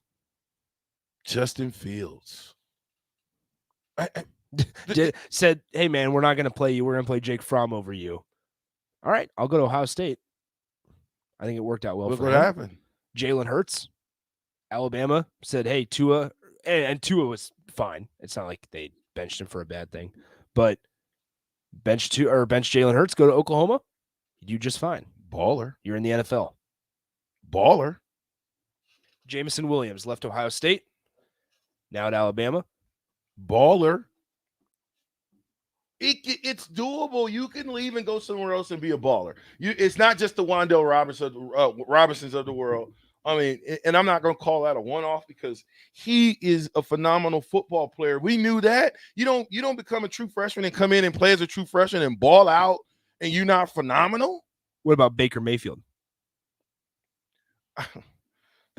Listen, it's doable. You can go in the transfer portal and go somewhere else and be fine. That being said, I got to touch on this just a little bit before we get out of here. Yeah, we got 5 minutes or so. How in the world does Oklahoma now have no quarterbacks? They went from having one great quarterback. Well, 2 pretty good quarterbacks to 2 quarterbacks that were winning. Yes, they were winning. To look at the quarterback situation they're in right now. Well, Dylan Gabriel flipped a switch, and went from UCLA now to Oklahoma to reunite with Jeff Lebby. But he was from UCF, right? All over the place. Oh, you know who I forgot? We talking about the transfer portal. How about Noah Vedral? Noah Vedral, Kyler Murray. We get on the text line from Ray. Huh? There's some dudes that hit the transfer portal that did well for themselves. Mm-hmm. My point is the transfer portal is destroying college football. It's turning into General Hospital. All my life or all my children. You know anything about those soap operas? No, I don't watch soaps. But also with them going to the transfer portal, I told you there's over 1,000 athletes in the portal, not in that many spots, right? And a lot of them go in without a plan. They don't know what they want out of the transfer portal. They're just like, you know what? We're going to try it. Then they don't get love. We have breeded a society of players who I call it the quit society. They love to quit what they start. They don't like to finish. We got to be finishers. We have to be finishers. We cannot continue to think that we can be successful at Nebraska or any other college if you're not going to go and recruit finishers. I would walk into people's house and say, hey, I want your son to finish at Nebraska. That'd be my first hook. Here's one off the text line from David. It's pre-portal, but Russell Wilson. Ooh. NC State to Wisconsin. Ooh. No, listen, I can go. You want to dig deep? Scott Frost. Transfer portal. He was successful. He won a championship. He went to Stanford, right? Was okay. But then came to Nebraska, was around a football team. He was surrounded by players who was dedicated to the University of Nebraska. They were dedicated to practice, dedicated to the process, and was able to win a championship, not just based on the fact that he was a heck of a runner, but based on the fact that he had players and dudes around him that could help protect him and to help him catapult his career past what we thought it could be.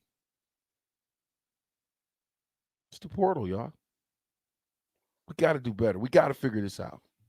We got to figure out how do we make it a little bit more difficult for players just to get in and there be just this big time free agency in college football, because you will never develop a guy if after 2 years he leaves. Boy, what does it say about your ability to develop if you continue to lose guys? You can't develop them. After 2 years, listen, if I had left after 2 years, man, I would be nowhere in existence in the complexity that's called Nebraska football. Hey, it's the ticket. Man, that's my time. The captain is on his way out. Big Nick, it's been awesome. 93.7. Get there.